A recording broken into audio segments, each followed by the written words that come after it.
I'm going to do a year-end review of the Trump administration and the GOP since they have the presidency, the House, and the Senate.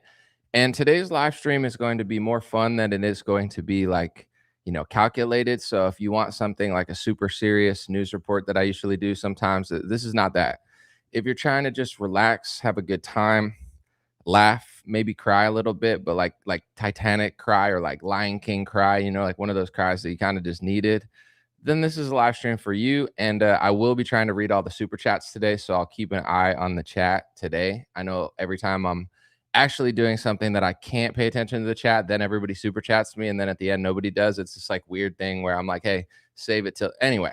If you watch the live stream. If you don't, you're probably like, why is he talking about that so much? But that's what today's show is. Happy New Year 2026. Let's all make promises and things that we won't do.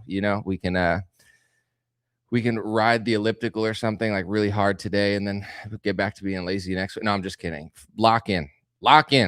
America's on the line. But anyway, thank you guys for being here. Dreamer Podcast should be a good day. And I got a lot of things to say, as always. It's the Dream Rare Podcast. Welcome to the show. The way to get the news at the desk or on the road. Let's go.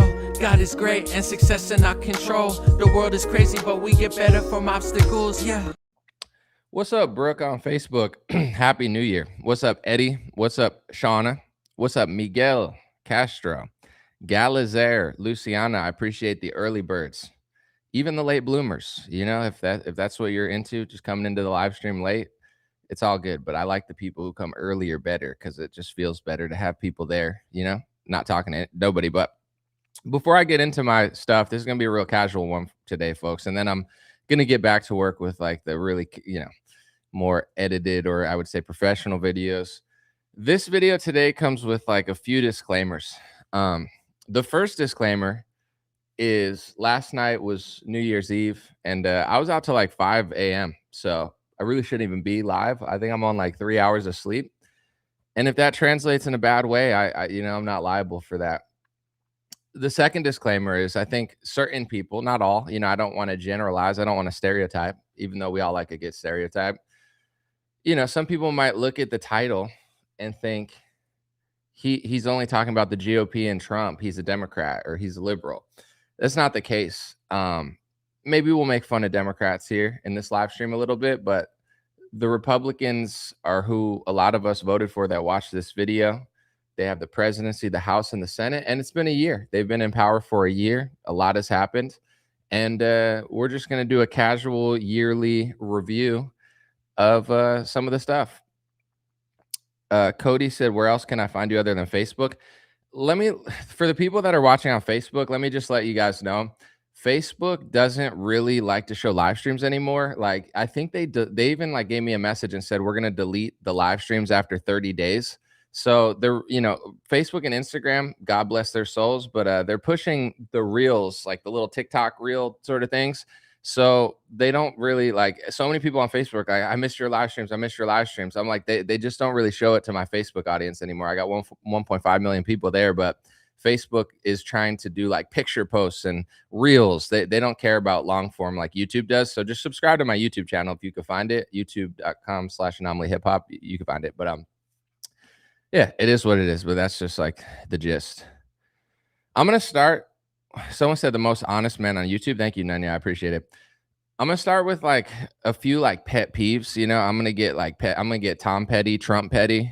Trump is like super petty. It's like, hey, Trump, I'm on your side. And he's like, I love you.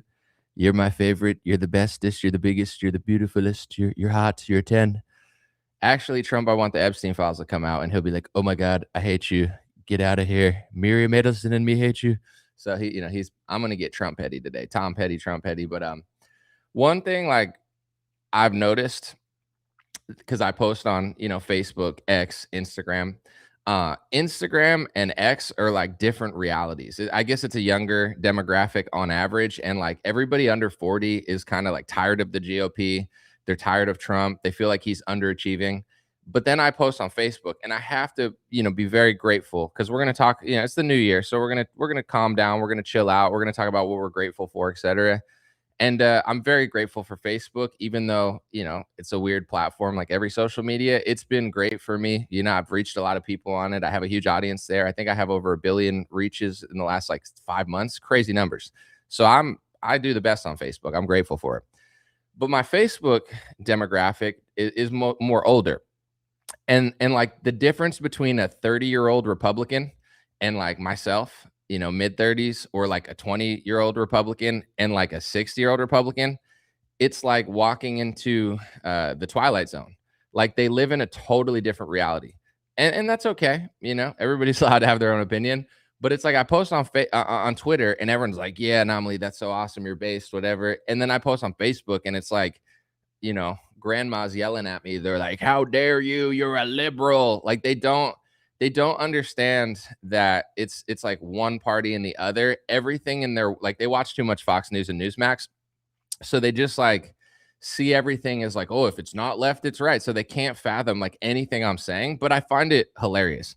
So I posted something today and I think it was like the Department of Homeland Security posted a little like meme that said like, America would be like amazing if we deported 100 million people or something. And there was like something about 100 million deportations. And it was like a beach with like an old car on it. Basically, like, we deport 100 million people. This country is awesome again. Right. So I posted on Facebook and I'm like, what's the point of posting this when you're not even near 100 million deportations? And then all these, like, on Twitter, like, everyone agrees with me, right? On Instagram, everybody agrees with me. On Facebook, I post it and they're like, you don't get it, Anomaly. That's their goal. And I'm like, they're not like a kid with like a Christmas list for Santa Claus. They're the Department of Homeland Security. So if they're saying, how great would America be if we deported 100 million people, but they only deported a couple 100,000 or even like a million at most? I don't know. I think they're overinflating their numbers, but it's like nowhere near 100 million. It's not even close. Like they're not even on pace to reach 1/20th of that, right? Like, that's what I'm thinking is, why even post it, rage bait, piss everybody off for no reason, because you're not even doing it. But boomers are like, but that's their goal. And I'm like, they're the department that does that. What does it matter if they say their goal is something that they're not even trying to do? Like, everyone besides Facebook boomers understand that. And I'm not trying to be hateful because it's like most of my business now, but you know what I'm saying? It's like they don't understand. Like it's like if Trump says he's fighting the deep state, but he's hanging out with the deep state, having dinners with Bill Gates, partying with, at Mar-a-Lago with Netanyahu. He's doing Pfizer deals. He does socialism. He prints money. Like, it doesn't matter that he says he's fighting the deep state if he's literally is the deep state. And any Republican who isn't the deep state, like Marjorie Taylor Greene, Thomas Massey, Lauren Boebert, Trump turns on them because Trump wants it. Like, that's what, and someone said Gen X there. And listen, there's a lot of really smart boomers too. So like, I'm not trying to, put you in a box, but if you told me like millennials are lazy, I don't get offended. I'm not lazy. So it's like, I don't care if most millennials are lazy, but I'm not. I like, yeah, sure. Yeah, they're all lazy. That's why I'm successful or whatever. I'm not like, no, we're not. It's always like the boomer that is that person that gets mad. But there's, a lot of base boomers out there, but it's just a smaller demographic. It's like most black people vote Democrat, but it doesn't mean if you're black, you have to vote Democrat. But that's just, dem to facts. So, it's like, it is what it is. Like, I don't know. There's statistics and stuff. So I feel like Gen X, my generation, a lot of us kind of understand it. Someone said super chat. I'll read them all. So, would I ever be interested in doing an episode on health? I'm someone who lost over 100 pounds and refused drugs. Yeah, I mean, I haven't done as many interviews. Like, I haven't pursued like last year. But if I ever start doing interviews a lot again, I mean, that sounds great, And I'm not the type of person too where I'm not like clout chasing. Some people only want people that could get a lot of views. Like, that sounds like a great story. So it's like, I don't care if it gets 1,000 views or 100,000 views. That sounds like something that I would love to talk about. If you notice, I don't have that many guests on anymore. But thank you for letting me know about the super chat. So yeah, I guess like I wanted to start out this show. I don't know why. It doesn't have anything to do with the title, but just kind of talking about how it's interesting to me as someone who posts and uses social media. Instagram is like super awake now. Twitter is super awake now. And like Facebook, it's like but a lot of people are, I will say more people are awake than they were 2 years ago. But it's like, it's just funny talking to like both sides. And I'm like, it's pretty funny. Um, I guess my overall review on Trump, I have an idea that I don't even want to tell you because I don't want someone else to like steal the idea, but I'm gonna do it in the next like month or so. But I'm gonna like rank, everybody in the Trump administration. I think that would be like a fun little game. With that being said, you know, I guess overall, my summary of the year is it feels like a lot of war, and people. This is another thing too. And I hate to make the whole stream about this, but it just is the reality of the GOP. Like there is a divide and there is different mindsets, and that's okay. But inherently, like one of the side is more right than the other. And if you listen to Trump, Fox News, Newsmax, and like all these like Zionist like media outlets, they'll convince you that Trump is the peace president and like we're at peace. We're in World War III. And I'm not saying this to scare people, but World War II, people are like, well, it's not happening here. It's like, did people invade America and start like fighting in Texas? Like, war doesn't exist unless they start like shooting people in Texas. That's not the reality of war. Like, World War II was not fought in America. Obviously, there was Pearl Harbor. I'm sure America was intertwined and stuff, sending militaries, etc. But World War III, like it's not World War II. So there's drones, there's false flags, there's undercover attacks that you probably don't even know that they're doing. Like they're probably doing so much sick shit between China, America, Russia, etc., Israel, like all these things. You don't even they're never going to tell you on the television because it would probably like scare the shit out of you. So it's like at the end of the day, I just like half of the GOP thinks Trump's the peace president and he deserves a Nobel Peace Prize because Zionist media told him that. And then half of the GOP is like, I don't even know what Trump's doing because everything seems like it's about war. It's like fund Israel, fund Ukraine. Netanyahu and Zelensky are at the White House like all the time, more than like Mark Levin, who seems to be hanging out with Trump quite a bit. And then as far as like Venezuela, nobody wanted that. But at the same time, now everybody has to pretend like that was in their plans. Like no one was even thinking about Venezuela 2 years ago when they voted for Trump. So like I'm going to read the super chat. I'm going to get back to it. Someone said, why was Tom Artyom Alexandrovich allowed to return home after being arrested in the U.S. for child predation? I mean, ask the Trump administration. I think anybody in that department, in that area, seems to get away with a lot more than other people. Let's just put it that way. With that being said, I think one thing that hopefully even people that might watch this live stream and say I completely disagree with you, Anomaly, Trump's doing a great job, which he's not, but it's okay. His messaging is like terrible this year. I know there is things that he probably is doing. I'll give you an example. I'm sorry, I'm like all over the place because I don't really have a plan for this video, but Trump sent the National Guard to a bunch of cities, but Dave Chappelle sold it to me more than Trump did. Like, I'm not saying I was totally against it. It's like, okay, whatever, you're doing that. Let's see what happens. Crime's bad. Yeah, who knows if we could trust you or not. But Chappelle made a joke where he was like, yo, I didn't like that Trump was doing that. I went to DC and it was way nicer than it's ever been. Like, it's actually working. And Dave Chappelle doesn't even like Trump, but he just sold the fact that Trump's National Guard thing is actually lowering crime more than Trump does. Like, I don't even hear Trump talk about lowering crime anymore. Because if I'm going to go to the ballot box and vote for Republicans again, if I'm not going to sit home, if the election were tomorrow, I'm sitting home. If Republicans want someone like me or even like millions of other people to vote for them, they have to like say something that makes us want to go vote for them. Democrats want to vote against them. Liberals want to vote against Trump. Trump sycophants want to vote for him. But like the average person who voted for Trump once, twice, or three times is not inspired to vote for Trump because his messaging is like retarded.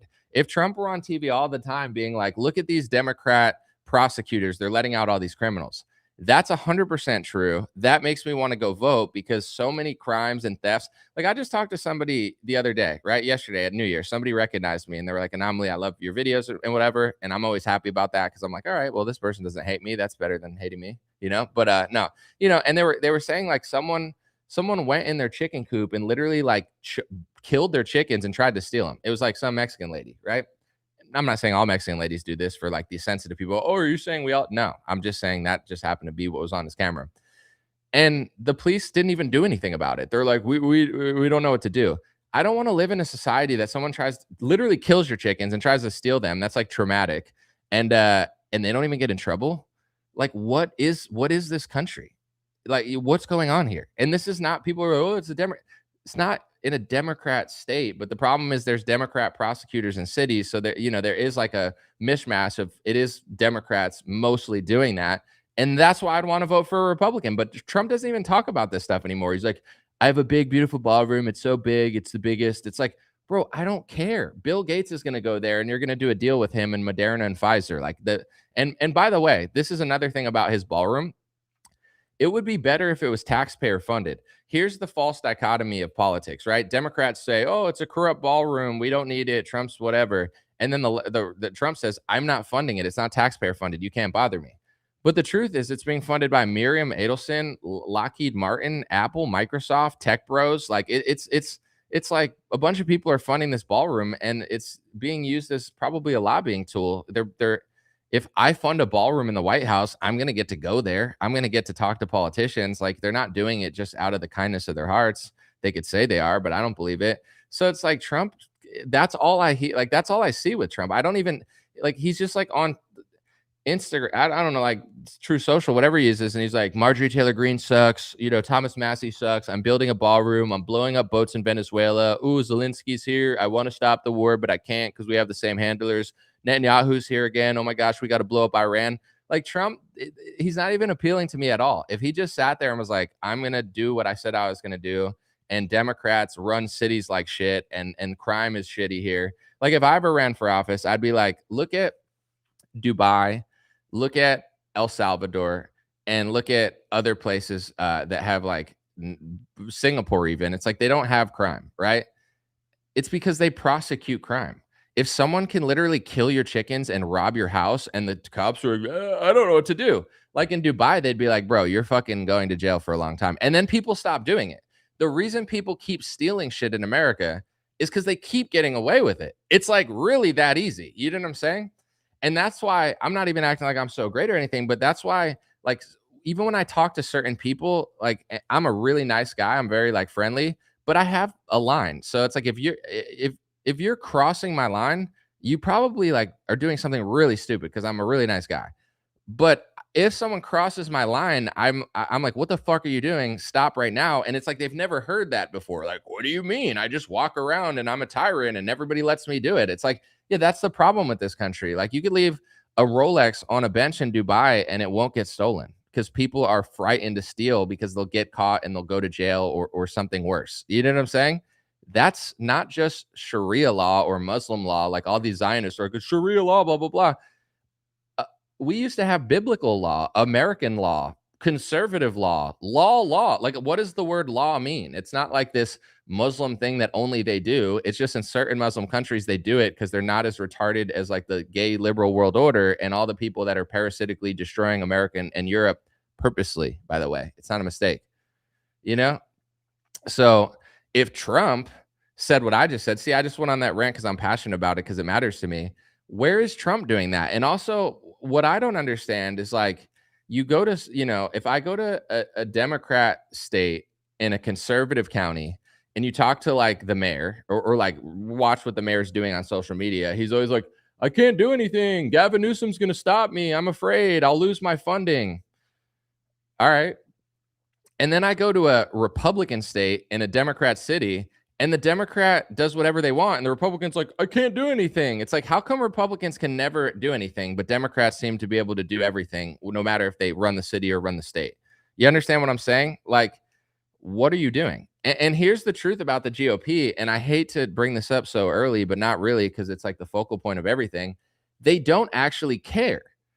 If you go to Texas, they're threatening counties and cities to like work with Israel. If you try to divest from Israel, Governor Abbott wheels his little wheelchair over and he's like, what are you doing, you anti-Semite? You have to fund Israel. You're an anti-Semite.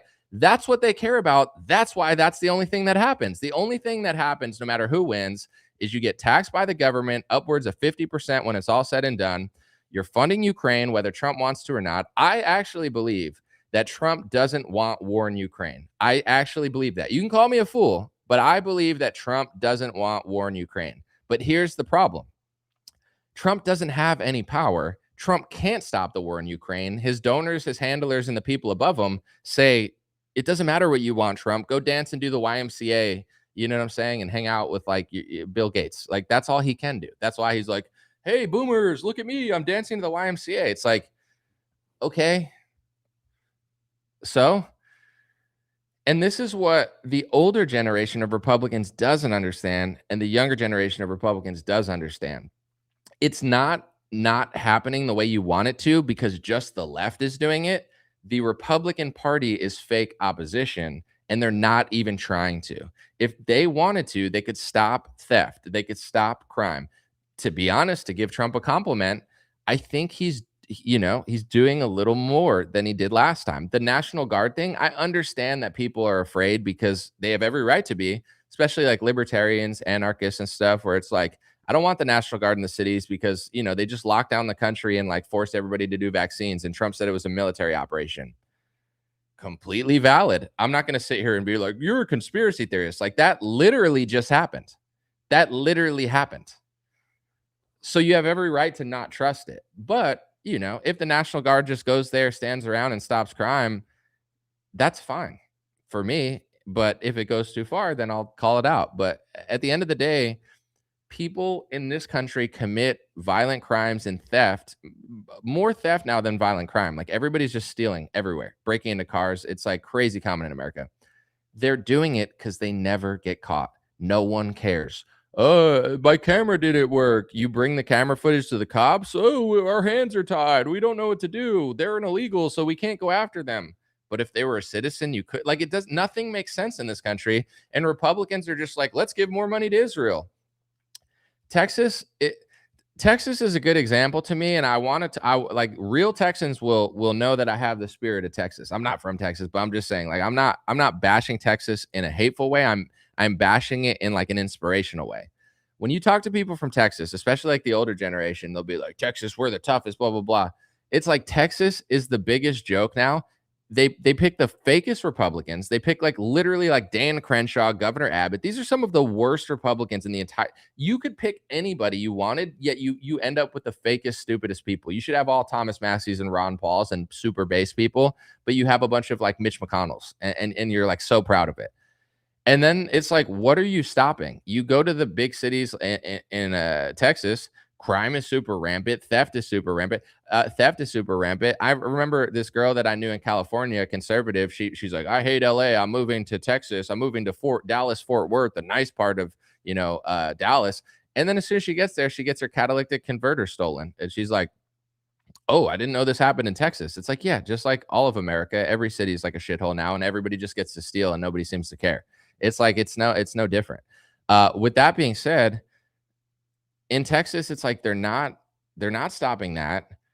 It's like they always complain about like, oh, Somalians, this and that, bro. There's like Indians and other ethnic groups building like, all their religious stuff all over Texas. You got a bunch of mosques, this and that. It's like Texas is just getting like ransacked. And like Governor Abbott's like, I work for Israel. It's like, we know you work for Israel. That's why he does. And it's like, and then you talk to Texans and they're like, we're preserving our country. Bro, what are you preserving? Texas is gonna look like freaking Nepal or like freaking the Middle East in like 20 years. You're not doing shit, and you pick the most retarded Republicans. Like, but they're so like proud of doing nothing. It's crazy, And I'm just realistic about it, dude. I've lived in blue states. I've lived in red states. I've seen blue cities. I've seen red areas. I prefer as red as it gets because they have better prosecutors. And it's like, oh, everybody, people will be like, everyone's racist there. And then you go there, nobody's racist. Everybody just has families and they're like not retarded and like doing drugs and getting like 10,000 tattoos. They're just like raising their kids. And you're like, oh, yeah, they're so crazy. I'm not saying getting 10,000. I mean, 10,000 tattoos is way too many. Literally 10,000. That's like too much. But, it's like in the cities, it's like people are just like tweaking out, like not doing anything. Like all the chicks are like 40, not married, and just like don't want to listen to anybody. They're like, I'm an independent woman. Everybody's trying to tell me to do the right thing, but I don't want to listen. It's like, cool story. But, I prefer more red areas, but like having lived in red areas, I'm not delusional about it. Like you talk to some people, they're like, where I live, it doesn't it happens there, bro. I'm not saying like you should cry about it and like watch the local news and scare yourself all the time. But even in nice areas of nice red cities and red states, there's still more crime than there should be. I don't believe there should be barely any theft. Theft, in my opinion, is a way worse crime than it's being prosecuted as. I think stealing someone's car, breaking somebody's window, robbing someone's vehicle, robbing someone's house, going on someone's property, I think that's an extraordinarily horrible crime. Like if somebody breaks into your property, you should be able to like shoot them and kill them. You know what I'm saying? And if that happened more, then people wouldn't do it. But in this country, it's like someone could literally rob your house and the police are like, I don't know what to do. I hate that. It disgusts me with this country. I'm not going to move because I love America and I'm loyal to here and I believe we could turn it around. But I'm way more impressed with cities like Tokyo, and they don't have crime because of ethnically homogenous population of people who don't commit crimes like that as in frequency. Singapore, you know, very strict, also classy people.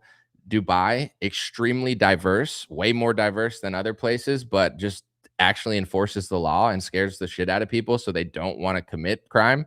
And then you get to like walk in the street and you're like, I'm not scared because I'm not a thief, you know? And like most people who live in Dubai, they're like, it's awesome because it's really safe. And like, if you're not doing theft and violent crime, they don't bother you like that. So, like America, you listen to like Democrats, they're retarded and wrong about everything. You listen to Republicans that would listen to like Zionist media and they're like, it doesn't happen where I live. It does happen where you live. It's happening all over. And the reason it never stops is because you don't even admit it's happening. You act like it's this, and then it's like, oh, it's starting to get into my city because the liberals. Yes, the liberals suck, but also, there's certain patterns that like boomers just can't figure out. I'll give you an example without saying anything, but I'm going to, you're going to be able to get it. There's a certain demographic in Ukraine that includes Zelensky, his ethnic group, Kolomoisky, who backed Zelensky, basically funded his campaign and was the producer or the owner of the network of the show that basically got Zelensky elected, The Servant of the People, where he played the president on television. Zelensky, Kolomoisky, and some guy, I forget his last name, it starts with an M. He just fled to Israel because he's like caught in a corruption scandal. So he ran to Israel because that's what they usually do. I was just curious because I'm like, okay, all three of them at the heart of this like massive corruption scandal in Ukraine, they're all part of the same group, right? And I'm not a hateful person, but I like statistics. I'm a pattern recognizer. I like chess. I like trivia. I like to know things. So I was like, I bet they're like 5 or 10% of the population in Ukraine. Let me just ask, AI just for a quick, like, what percentage is that of Ukraine? 0.1% of Ukraine is the president, the guy who bankrolled the president, and the guy who just fled to Israel at the heart of the corruption scandal. What a coincidence. Trump just tweeted about two people in Colorado. Both of them are in that group as well. That's just like a crazy coincidence. He's like, Polis is a bad governor, blah, blah, blah. He's so corrupt. And I look up Polis on Wikipedia and it's like, he's breaking records. He's the first openly gay governor. Wow. Congrats, bro. And then it's like, he's the first Jewish governor of Colorado. And it's like, it's kind of crazy. And then it's like, you realize who's bankrolling Trump. And then Trump's like, I think they care about a foreign country more than America. And I'm like, are you supposed to get bankrolled $250 million or 100 something million dollars by someone who likes a foreign country and tells you to do things for Israel? Is that how America works?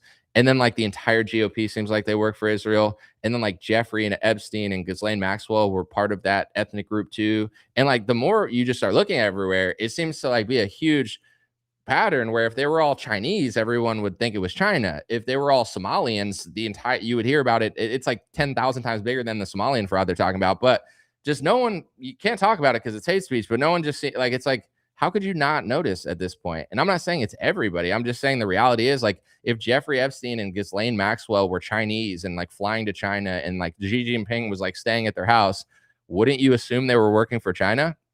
But when you see all this stuff in Ukraine and they literally flee to Israel, or in America, like the entire government seems to work for that. Like, everyone under 40 is like figuring it out and it's all they're talking about. But people over 50 just like can't seem to like put it together. They're like, you don't understand anomaly there. It's like, what do you like? I'm just realistic. Like you look at Fox News and Newsmax and it's like, no group is a monolith. But if you watch Fox News, you would think that demographic's voting like 99% Republican. They're not. They're voting mostly Democrats. They're funding the Democrats. They're bankrolling the Democrats. Jacob Frey, everyone's in like, he's so corrupt and he's dancing to Somalians. He just so happens to be part of that group too. I wonder if you could look into it and figure out if not everybody, because no group is a monolith and nobody of any ethnic group is responsible for patterns. Like, it's not like it's your fault if the Pope does something. It's not Catholics' fault. That's not what I'm saying. That's always how it's framed because they try to make you saying that. But I'm just saying, like, when I listen to certain people talk and I start studying what they're saying, it's like they're like joyful about, you know, changing demographics because they don't consider themselves part of that demographic.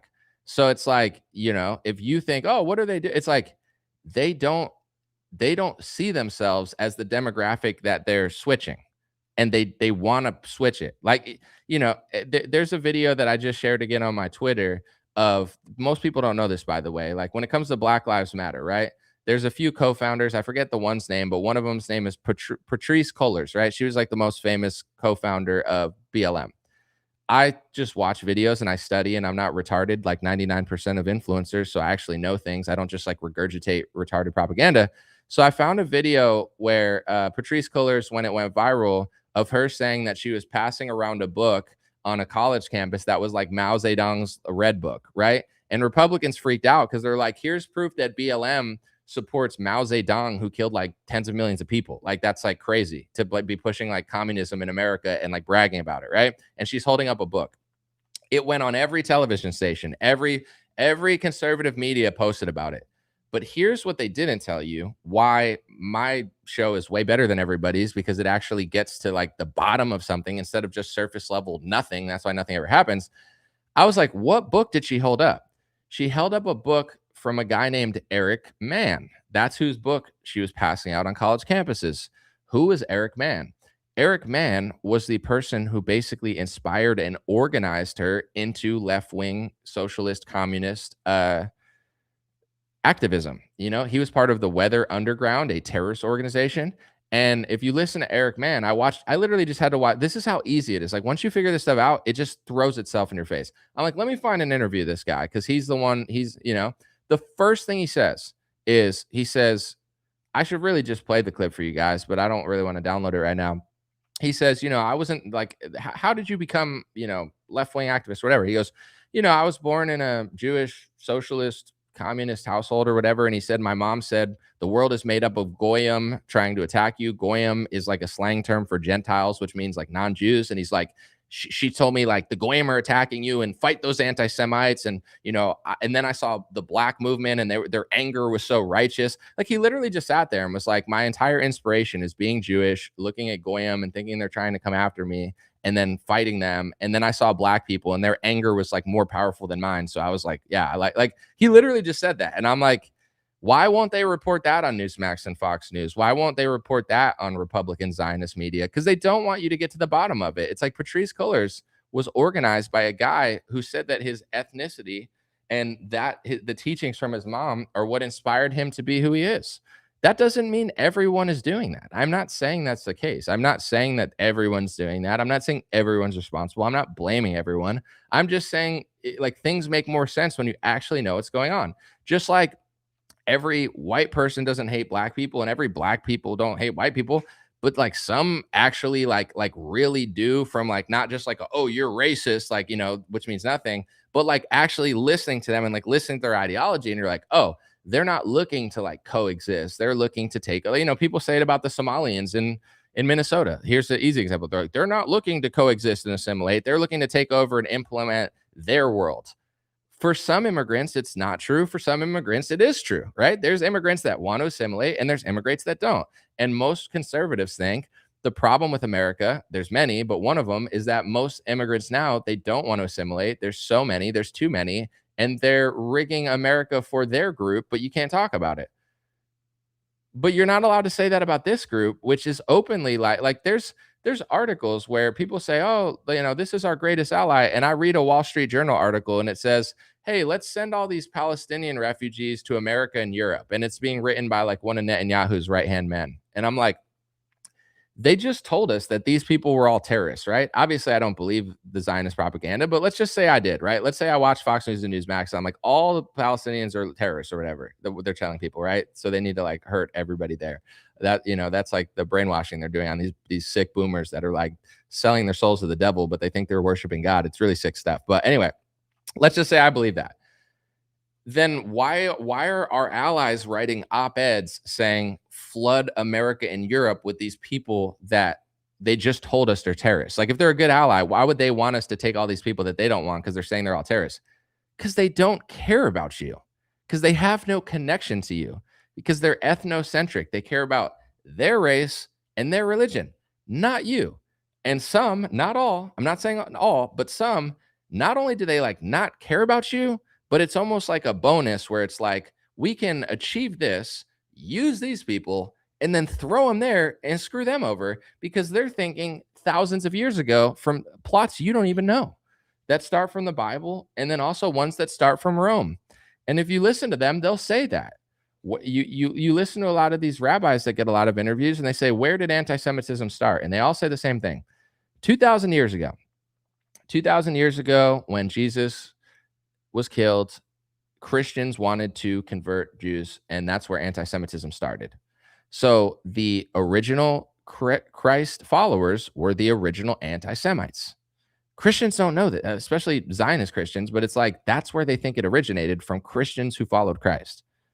So the whole illusion that like that doesn't include you, it doesn't include you if you're retarded. If you're not retarded, then it does include you, because then you're going to speak the truth and then they're going to hate you too. Not everybody, but some. And the groups and the organizations that all work together and then say it's hate speech to say that they're working together. Okay. And then you move forward to like listening to people like Netanyahu, and he talks about like Rome, and we're going to beat Rome this time. Like, people don't even know what he's talking about, because,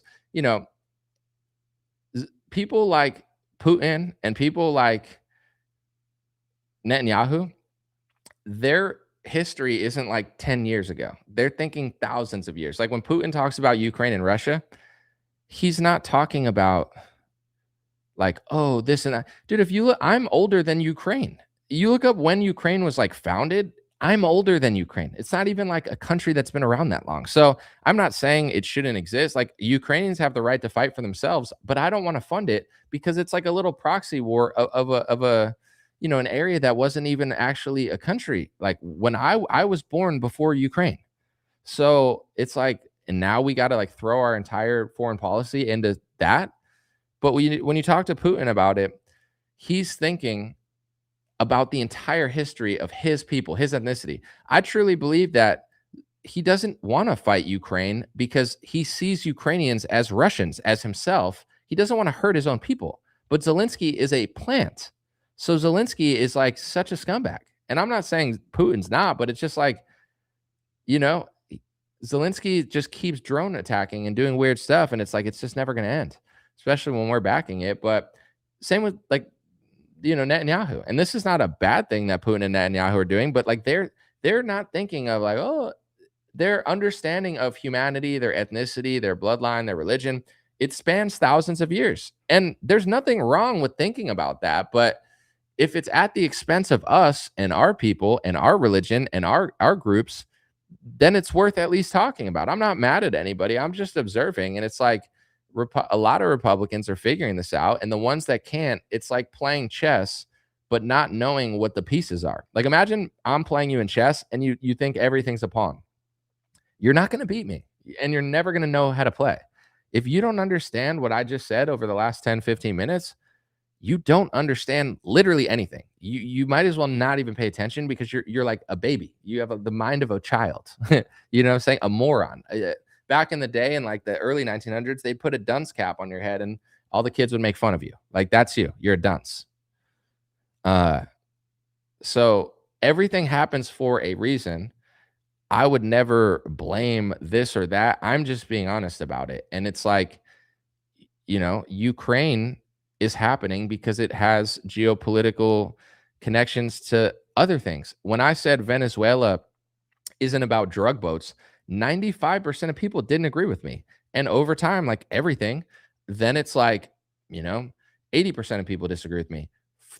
70% of people disagree with me. And now it's like most people agree with me, but they won't even admit that they were wrong. They're like, oh yeah, I figured it out. It's like, I'm not asking for credit, but I'm just saying, when I first said Venezuela is not about drug boats, everybody looked at me like I had 10,000 heads and, oh, you don't get it. You're brainwashed by Zionist propaganda. Everything you're intaking is fake news. It's literally It's like, people are so dumb. They're like, oh, what about this or that? It's both sides. You know, people that want to control stuff, they're not so dumb that they're like, I'm gonna only want the right to win, but not the left. They hedge their bets, so no matter who wins, they don't care that much. They care like a little bit, but like not as much as you think. So it's like, what do you not get about that? But with Venezuela, like it was so obviously never about drug boats because Venezuela is not, you know, in line with America and the Zionist regime. They're allies with Russia, Iran, China, and, the CIA and America and probably our allies want to replace the leader with a plant. The same way that they went and killed Gaddafi, the same way that they killed Saddam Hussein, the same way that they did a revolution in Ukraine in 2014. They're always trying to plant a leader in a country that they don't control. So in Venezuela, the reason I know this with like 97% certainty is because they brought a Venezuelan opposition leader to Trump's State of the Union, his first term, and everyone clapped for him. Juan Guaido, his name was. He went to Trump's State of the Union in early 2020 before the pandemic. It's like one of the only things they all agreed on. They're all standing up and acting like this guy's a hero. This is the American State of the Union. Why is a Venezuelan president in the United States getting a round of applause at the U.S. State of the Union? He's obviously a United States plant that they're trying to plant in Venezuela, but it didn't work. Maduro still has power. This is what this is all about. It's about oil. It's about Russia. It's about China. And it's about Iran. It's not about drug boats. Are you retarded? But yes, people are retarded. And thank you, Elon Musk and social media, for allowing me to say the word retarded because it's a great word. It's not a diss to people that are mentally challenged. The word retarded is a dictionary word that means to slow down over time, retardation. It's a great dictionary word that's not offensive. It would be like saying you can't say the word brown or black because it's offensive because you're being mean or something. It's like it's literally a word to describe color. You know what I'm saying? The word retarded is like they tried to ban that word for like 10 years. It's like it doesn't everything's not it's like saying you couldn't say the word like Nabisco cracker because it was like offensive to like Caucasians. It's like I can't talk about Nabisco crackers because the word means something else in a slang that hurts your feel. Like what? That's the word retarded. It doesn't just mean a diss. It's like a literal word. But anyway, it's so someone said you play it safe when it comes to confronting media hoaxes. What I just said over the last 20 minutes is deeper, more accurate, and more necessary than 99.999. Like you're not even what I just put on a masterclass. Like you're not gonna find that almost anywhere. So it's like, what do you want me to talk about? Like the next like 2 week freak out over Republicans where they just like tweet about stuff or I'm mad at what's going on here. And here's why nobody takes Trump seriously. That's not brainwashed. It's like, do I care about Somalian fraud and immigrant fraud and illegal immigrant fraud and American fraud and fraud? Yeah, the whole system is fraud. The entire system is a scam. Back in the day in America, you used to like invent things and provide value to be wealthy. Like, I'm Henry Ford. I'm building a car everybody wants to use. I'll be rich. Okay, well, I guess you kind of deserve it, right?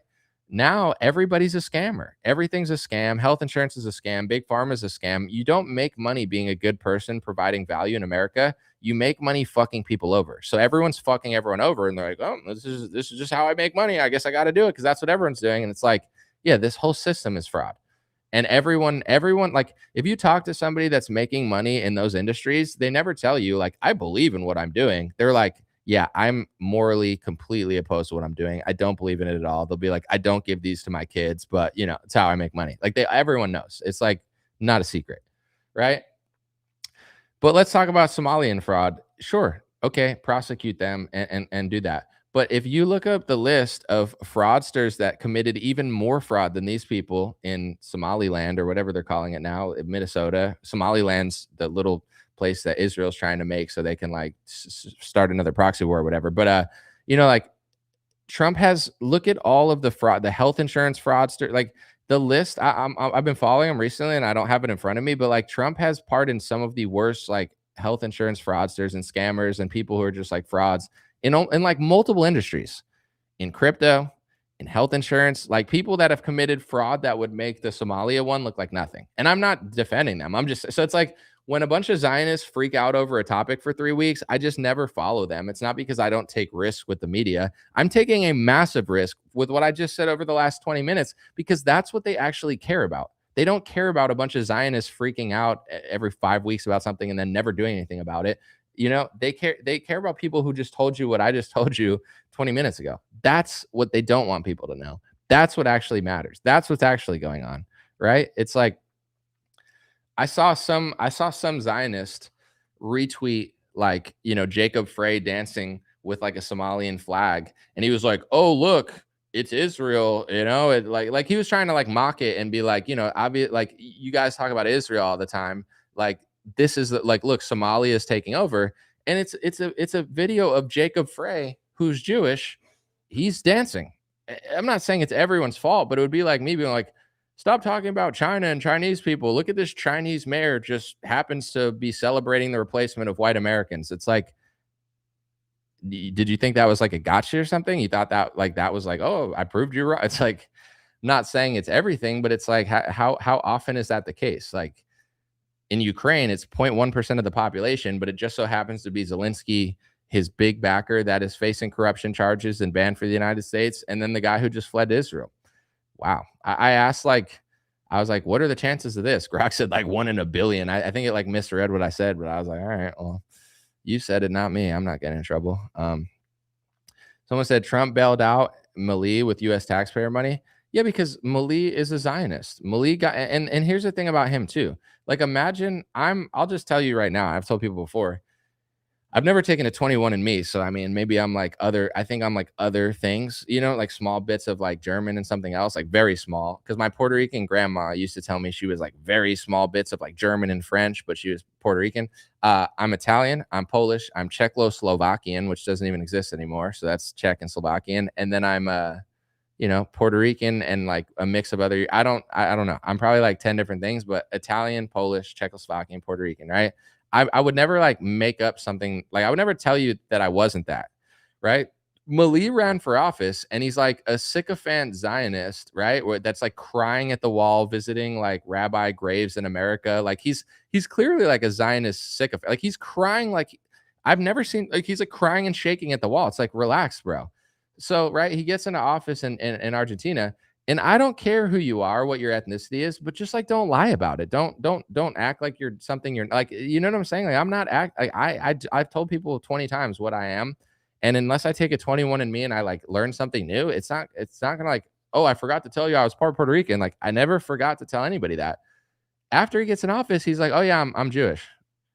It's like, okay, and he got like certain, like facial surgery or something. It's like I don't know. It's just like sneaky and weird. It's like I don't care what you are, bro. But like I don't know. The Mexican president's Jewish. She didn't have to like pretend like she wasn't beforehand. She just like, she's like, I'm Jewish and I'm Mexican, but it's like, all right, that's cool. Like whatever. Like everyone is who they are. It's everyone should be grateful for who they are. Everyone should love their ancestors, whether you're European or Jewish or Middle Eastern. You should never resent your ancestors, regardless of your ethnicity, regardless of who you are, black, whatever. You should love yourself and love your parents and love your ancestors, right? Nothing wrong with anyone. But there's something weird about someone not saying he's something and then like crying at a wall and then like visiting rabbi graves, even though he's not religious, and then being like, oh yeah, I forgot to tell you I'm this ethnicity. So, I told people with Mali because I thought, he's an interesting guy. And I told people the reason I don't trust him is not because I'm a hateful person. I'm just a pattern recognizer, and like 0% of the time it ever works out when these factors are involved. So I said with Mali, it's like maybe he'll do a good job, and I hope he does, and I think he's interesting. But my patterns tell me that I just don't trust him. And then when Trump bailed him out, do you think Trump would have bailed out Argentina if he was against Israel and supported Palestine? No, because our entire government revolves around Israel. So the fact that he's crying at the wall, visiting rabbis' graves, that's why Zelensky gets bailed out. If Zelensky didn't support Zionism, Zelensky, or not Zelensky, Mali, I'm sorry, Javier Mali, I got him mixed up, but it's the same thing. Mali would be getting regime changed like Maduro. That's just the reality of American politics. Everything revolves around Israel. You know what I'm saying? If Maduro supported Israel and the liberal gay world order that America's doing or whatever, where they're just like fighting China and Russia because they're ethnically homogenous and not replacing their people with like foreigners or whatever they're pretending to not do or whatever. Like, it's like not that hard to figure out. So when all that happened, people were like, oh, I never saw that coming. I saw it coming. And people called me hateful 2 years ago. I'm not hateful. It's just like, prove me wrong. And then, you know, then I don't know. It just seems like when those two things come together, America always gets the short end of the stick. And I think like DeSantis is somebody that does a decent job. Like he's obviously like super pro Israel and does things that I don't agree with, but at least he like does other things decently. Like I think DeSantis is like smarter than Trump. I think Trump's like retarded. I think he's a terrible leader. And I think people are stupid for thinking Trump was like so much less sold out than DeSantis. And people thought I was being a shill because like Trump people are like brainwashed. So whatever Trump says, like, DeSantis works for Bush people. So does Trump. Trump hired like hundreds of Bush people. Like Trump, it's not that DeSantis isn't sold out. It's just that Trump is just as sold out as DeSantis. So it's like, it's like Trump's a hero who wouldn't take their money versus DeSantis who works with the rhinos. Trump is exactly the same as DeSantis. He's just like dumber, less strategic, and actually like not like Trump is way more in cahoots with big pharma than DeSantis is. DeSantis's Surgeon General is way cooler than most of the people Trump hires. I mean, Bobby's pretty cool, I guess, but it's like I just found it funny during the primary where people were like, "Did DeSantis pay you?" I was the only one calling out DeSantis in 2019 when he passed the speech laws. I'm not like obsessed with him. I'm just an analyst. I'm analyzing it. So if you say Trump isn't sold out because I don't want him to be, and everyone's saying the same thing about DeSantis, so I'm just going to say this, you might be right about DeSantis, but you're wrong about Trump. That's all I was telling people. I'm not saying that you should trust Ron DeSantis and he's not sold out. What I was saying was right, and while everyone's wrong. Do you notice a pattern? And I'm not the only one, but I'm just saying it's like less than 5%. When everyone does something, it reminds me, and I love my mom, God bless her. When I was a kid, she used to tell me all the time, don't be a follower. Don't be a follower. If all the kids want to jump off a cliff or do something stupid or this or that, you don't do it. I didn't raise you to follow everybody else. And she would tell me, kids are stupid. So don't, and adults are stupid too. So, but it's like kids are super stupid because your brain's not developed. And it really stuck with me. And even now, it's like I feel no pressure to follow everyone else because people are retarded. So it's like when 95% of people are like, I'm going to the Capitol and I'm like Trump selling vaccines. And they're like, you're not a real patriot. And I'm like, Trump isn't worth flying to a city that you don't live in to like see like that. And like, you know what I'm saying? I don't know. I was just over Trump at that point. I'd given him chances, but I just didn't trust him. Like most people do whatever everyone else does. So when it came to Trump and DeSantis, everyone was just saying what everyone was saying. People don't think, they just repeat. And that's why I don't understand why certain influencers are even famous or successful. Like I'm not a hater at all. I love greatness. I love other people that provide value. But I look at so many influencers and I'm like, I don't think this person thinks at all. They literally just like see what people are saying. I'm mad because everyone's mad at Somalia this week. Okay, awesome. Right? Let's get a layer deeper. If there's all this fraud, why did it take a YouTuber to find it? Well, what is everyone else doing? Like, why does like an undercover YouTuber do better work than our entire government? And did everyone just vote for the bill that funded all of that? Because Trump just did like $1 trillion spending bill that everyone signed. So you know what I'm saying? It's like, oh, COVID's screwing us over. They all signed it. I'm not saying it didn't screw us over. What I'm saying is Trump's in on it. The Republicans are in on it. They're just like playing dumb. So I don't know. I just feel like the average sentiment is always like so like I'm mad now. Okay. Yeah. I mean, I'm not pumped with what's going on either. But if Trump pardons like multiple fraudsters, he pardons a foreign spy, lets him fly home on his donor's jet, and basically says his biggest donor doesn't even like America more than another country. Okay. Well, can we talk about both of them? Or is there always going to just be like, I'm mad, I'm mad, I'm mad, I'm mad. Oh, no, we didn't do anything. That's the difference between me and certain Republicans. They think it's funny and cool that the Department of Homeland Security posts a meme that says, wouldn't it be great if we deported 100 million people? Are you a kid on Christmas? Are you asking Santa Claus if he could do it? You're the Department of Homeland Security. You didn't even deport like 1 million people. Like their deportation numbers are low. nowhere near 5 million, nowhere near 10 million, obviously nowhere on pace to be 100 million. So who the fuck cares if like why do I have to explain this to 60-year-olds? Why am I smart? It's like they don't understand it. But they're dreaming. That's their goal. Goal for what? They're in power now. They have the House, the Senate, the presidency. They have the DHS.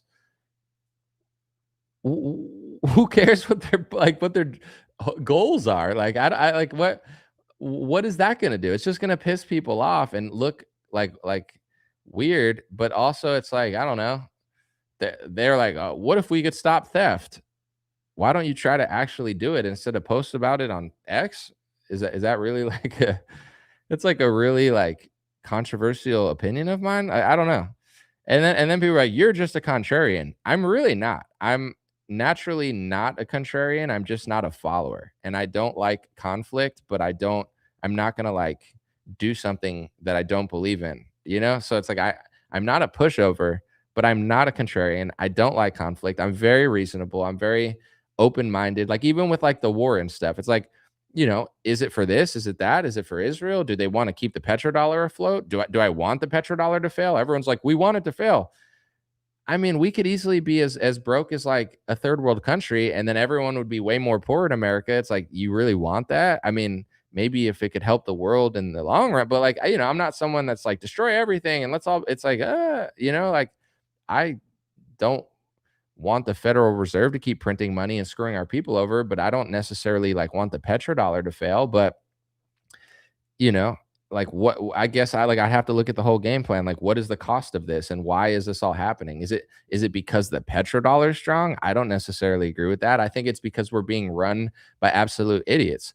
And one thing I will say too that people don't understand is whether it's communism, socialism, or capitalism, none of them will work. Even capitalism will not work if your country's not moral. Crony capitalism is bad. Crony socialism and communism might be worse because then, the government has more power to screw you over even harder. But even capitalism doesn't work without morality. You have to have moral laws. You can't just let people steal. You can't let scammers get rich. This country is for scammers. Like, think about how hard I worked. Think about how, well known I am in comparison. I mean, I have billions of views, millions of followers, right? I could have made more money just being a scammer. Like, I don't even, I don't know. I probably make more than some people think I make, but then probably less than some people think I make. Like, I definitely do well. I'm grateful. I'm not like, I'm not, envious or anything, but it's like if I just wanted to work in pharmaceuticals or healthcare or say, like, I could have made so much more money just doing things I didn't believe in. Like the money.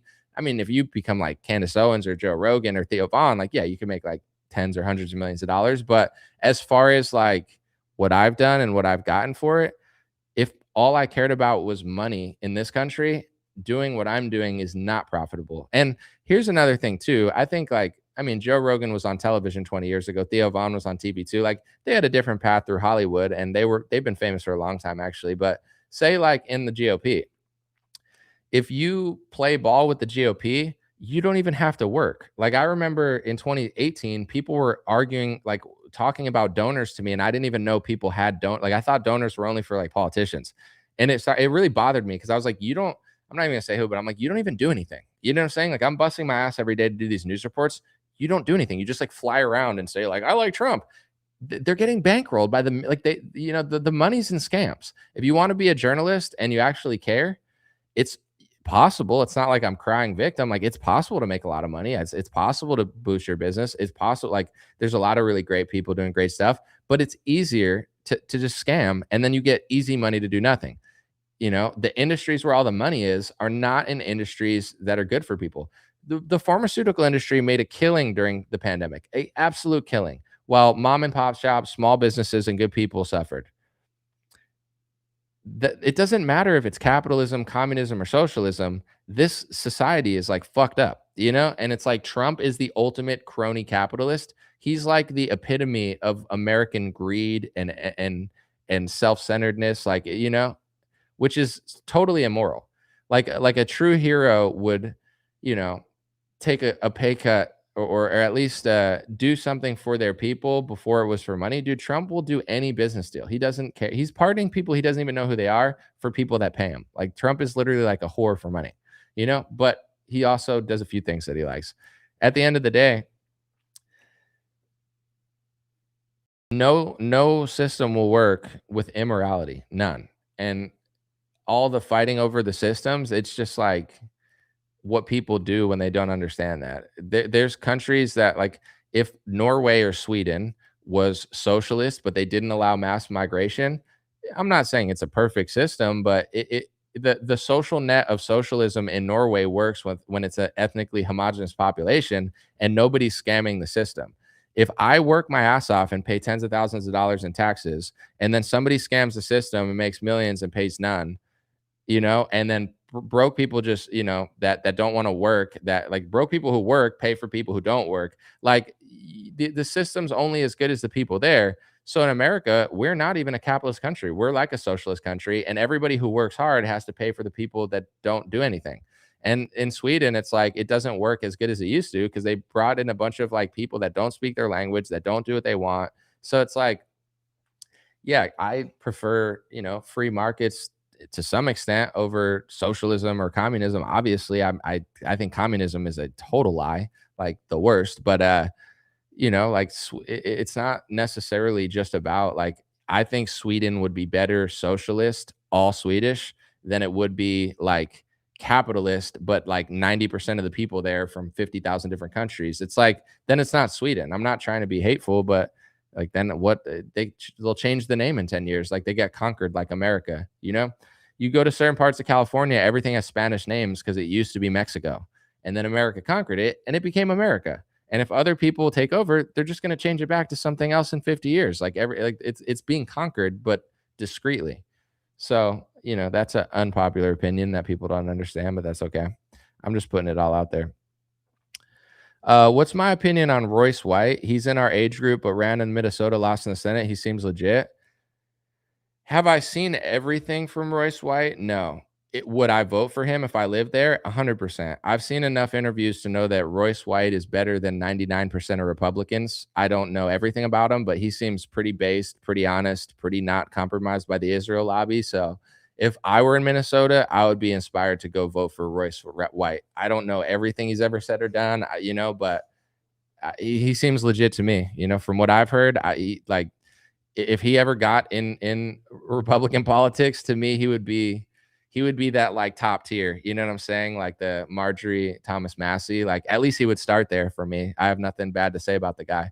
So yeah, from what I've heard, the interviews I've heard, and like the podcast I've heard from Royce White, he sounds very honest. I think he was like a former NBA player that like ran for office. But yeah, no, he seems super genuine to me, at least.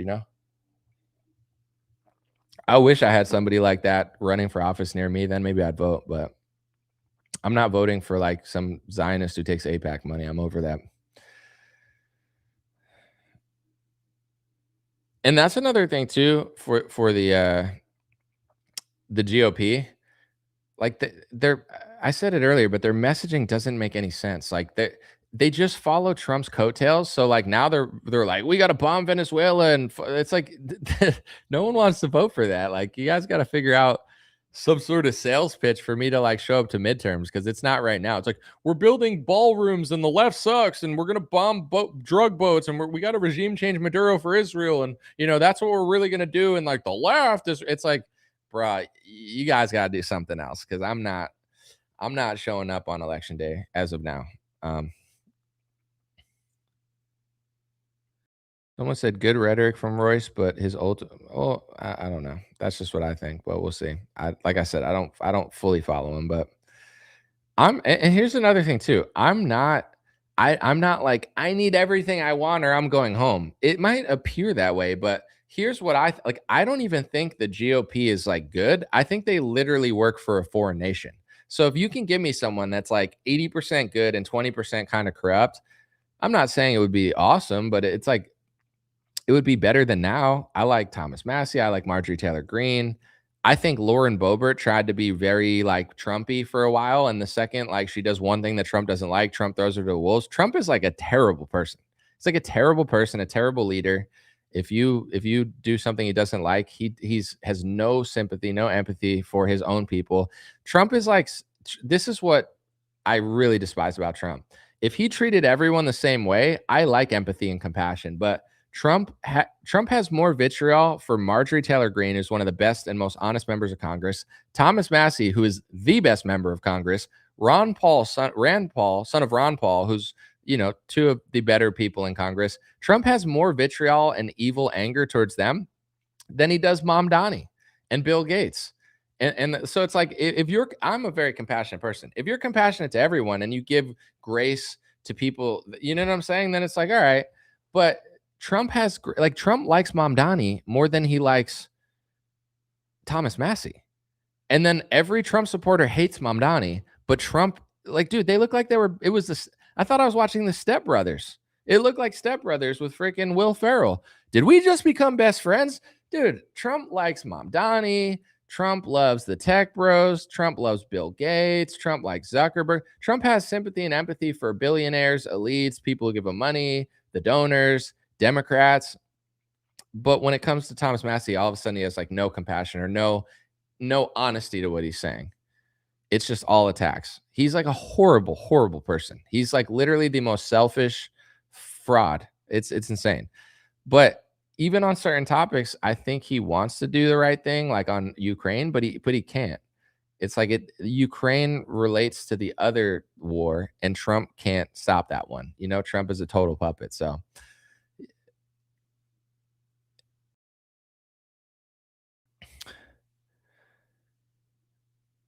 someone said, well, I'm gonna just read the super chat. I was gonna read. It was a good comment. It was controversial, but it wasn't a super chat, so I don't want to get in that much trouble just off a reg. But I'll read some. Someone said, "Right, makes me mad too." And I don't say this for any of it. Like, I'm not trying to like preach to you or anything, but don't get mad because like when you get mad, you hurt yourself. You know what I'm saying? Like you don't want to be in a perpetual state of anger. If you notice this whole stream, I'm not mad. I'm just telling the truth. I get passionate, but don't be mad at it. Just understand it. Be the best version of yourself. Be grateful, and just try to like any job. It's like if somebody's building a building, it doesn't happen in one day. It takes time. Just work towards like waking people up or whatever you really can do on a smaller big scale, but just don't get mad. I'm not mad, I'm not angry. It's going to take a lot more. Like none of this is surprising. It's the same story every day, and I don't like, even when I watch somebody watching the news and they're getting mad at like Fox News or CNN, it makes me uncomfortable. Like it like raises my blood pressure. You know what I'm saying? You don't want to be mad about it, because then it's just like why even pay attention to something that like pisses you off all the time. I try to make jokes. I try to make it fun and interesting, like just like educational stuff like that. But I don't want to make people angry, and it's not. There's nothing there for it. Someone said politics is not the answer. It's definitely not the solution, but it is exciting, and this is like the sort of thing where it is exciting that more people are figuring stuff out, but when you're angry, you get tricked a lot. So you have to accept reality as it is and then work towards what you want. But this is what I noticed about people that are angry all the time in politics. They're always getting tricked because it's like it feels like Charlie Brown with the football, except Charlie Brown way angrier. And so I'm just like observing it all.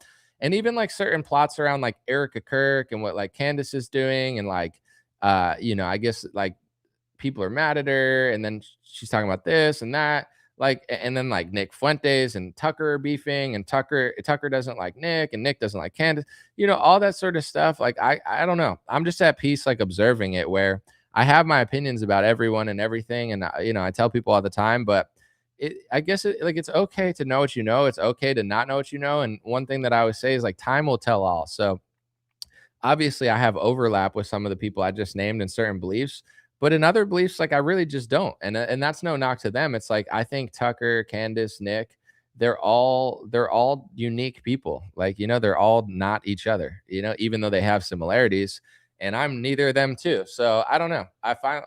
I find peace in like not getting angry at anybody, like not getting mad, not getting like overly obsessed with somebody, or like I feel like people are always in a constant state of like obsession and hate. And even for myself, and I'm this is going to be a very honest, just like, like I'm not a perfect person at all. So this is like an honest, I think, mistake I made, and why certain things Trump does bothers me a lot is because I really did really like Trump for a couple years. Like I really, really liked him. I really, really believed in him. And I think when you really, really, it's like a rubber band. You really believe in somebody and you realize not only are they not who you thought they were, but they're actually horrible. It makes you more upset at it. And I guess this is my, like, I do think there's a difference between being like calm, lazy, and like, I think there is a use for passion and some righteous anger in some ways, I think. But like with the pandemic, I was way more passionate, and I regret spending time on certain things. But I think overall, I mean, I meant everything I said. But I wish I didn't like argue with people on Twitter as much as I did then. But besides that, just personal health wise, I don't think it is a good thing. But like I'm not just trying to sit around and be calm. I want to call out the evil because I feel like it needs to be done. And I think what really bothered me about the pandemic is, yes, they're screwing me over and a lot of people, but I think what really bothered me and made me want to go way harder during the pandemic was them screwing over children that have no voice, them screwing over workers. Like I know somebody who killed himself because he couldn't work and he went back and relapsed on drugs.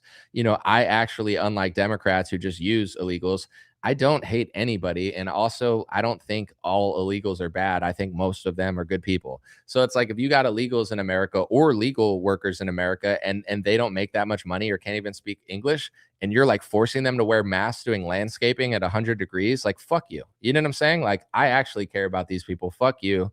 What are you doing to these kids? What are you doing to these workers? And what are you doing to like average Americans? And, that's where the passion comes out, right? And I don't know if I should get angry at that or like I'm not trying to be upset and like freaking out for 20 minutes over it, but like my righteous passion comes out, and I'm like, no, this is where I draw the line. And it's the same thing with like Trump. I go really hard on Trump because the people that I love believe in Trump.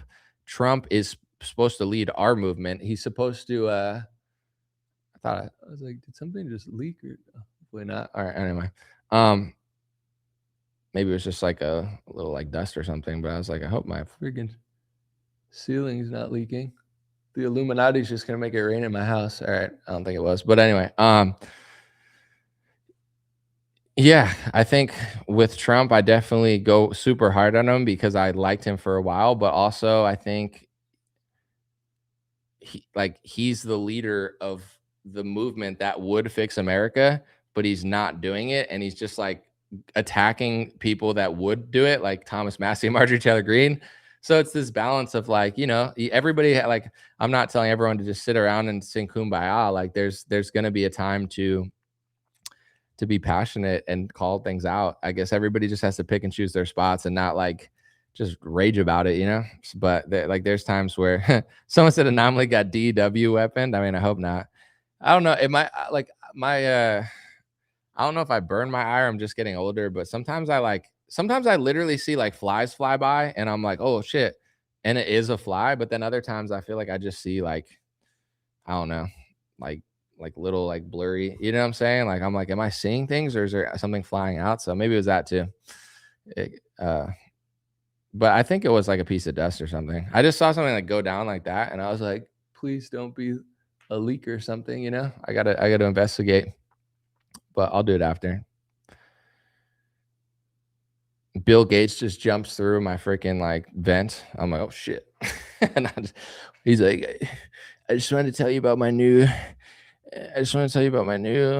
venture with Trump. We're gonna vaccinate kids in Africa for malaria. I'm like, Bill Gates, no, it's my hair. Oh, my hair! Oh my god, I gotta cut it out. No, I'm just kidding. The floaters, yeah.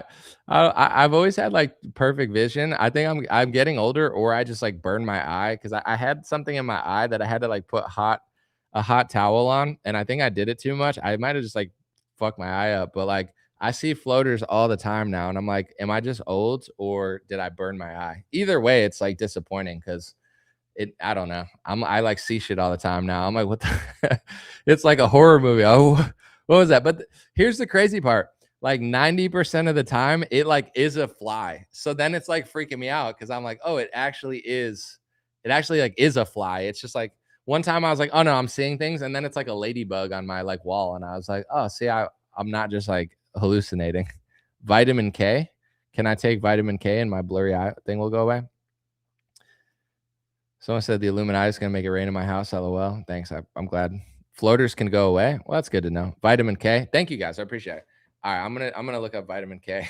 It's not. I mean, it's not that bad, but it's bad enough. I mean, hopefully. I'm like looking on the ground now. I'm like, is I think I'm also like traumatized. It probably is just my floater, but I'm traumatized of leaks because at my last place I had a leak like through my light, and I had to move out for like a month, and then I came back and it leaked again. Like it was like leaking like all year. And now I'm like, I feel like I'm like Haley Joel Osment or something in the freaking that movie where I'm like looking around. I'm like, is it happening?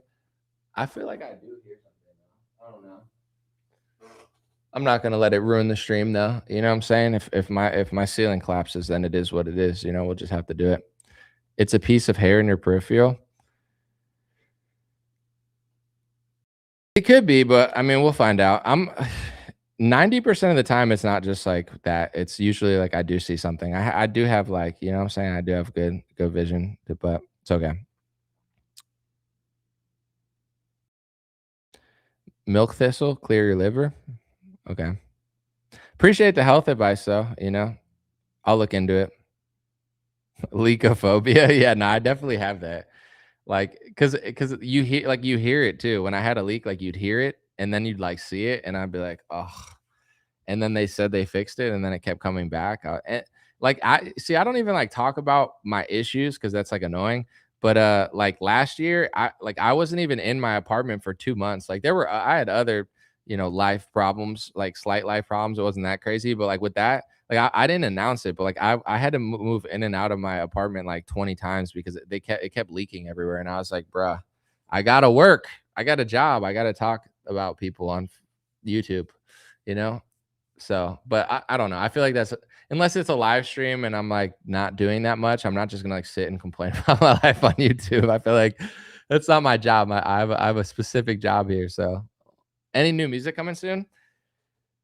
Yeah, I'm working on something, but nothing like in the works now. One of my goals, I've told people this for a year, but I'm getting closer. Like I'm trying to like hire somebody that can do a few things so then I have like more time to do stuff. But I'm getting closer to delegating, and that would help me do a little more music. But someone said that's a serious fire hazard. What? A leak is a fire hazard? Oh yeah. It will I mean, yeah, it wasn't good, but it was leaking like behind the light. And I believe the light was protected by something, but yeah, I mean, it's not good. Um,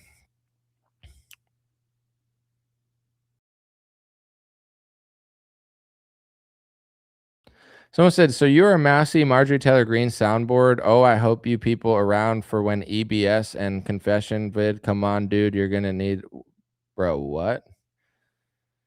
Elaine says, so you are a Massey Marjorie Taylor Greene soundboard. Oh, I hope you have people around you for when the EBS and confession videos come on, dude, because you're gonna need them. Shock all coming. Are you all right? I don't even what are you talking about? I just think Marjorie Taylor Greene and Thomas Massey have a better voting record than Trump, and they're more honest about topics. They take less donor money than Trump. I don't like it's not like I'm like a super fan of Marjorie Taylor Greene, but I think she's just like better than Trump. Is that okay? Can I think that? I'm not like following her to like a march somewhere or something.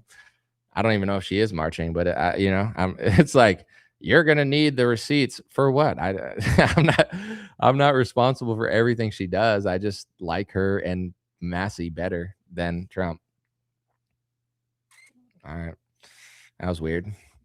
Someone said Pam Bondi will censor Epstein files but won't prosecute Tim Wall's Leering Center.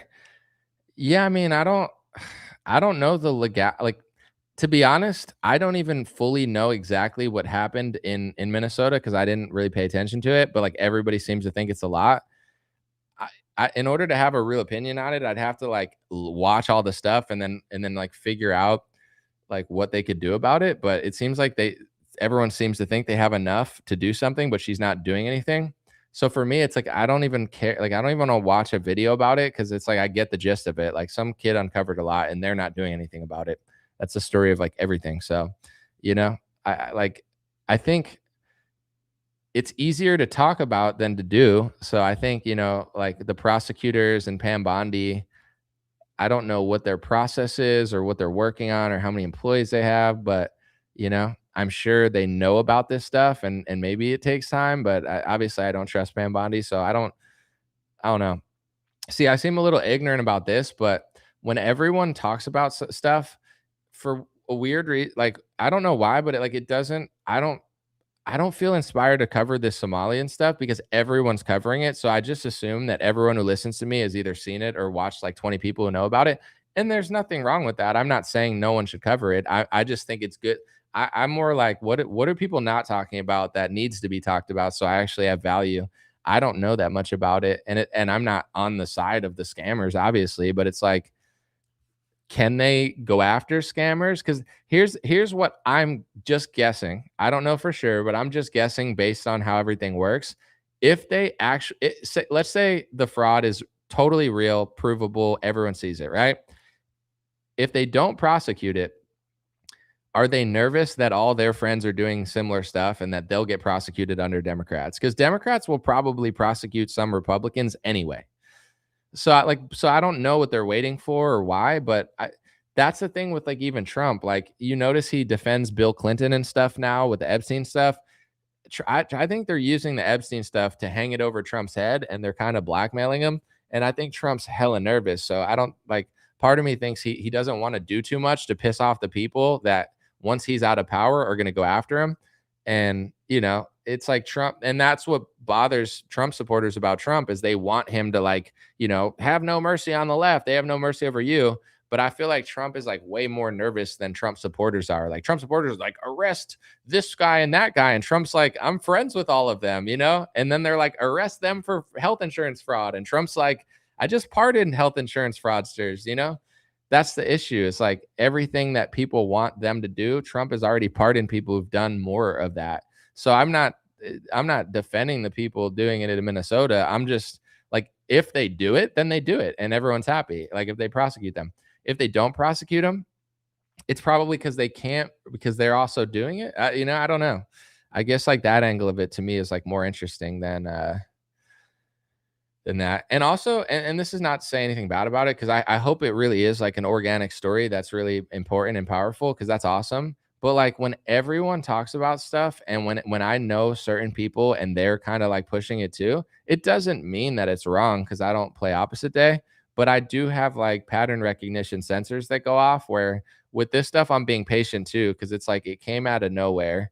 Some guy did it that I've never heard of. Everyone's is like saying he's the greatest journalist in the country. And then all the least trustworthy right wingers that I despise are pushing it as well. It doesn't mean they're wrong. Maybe this is a great moment where we all come together and have a similar value. Like that's what the right's supposed to do.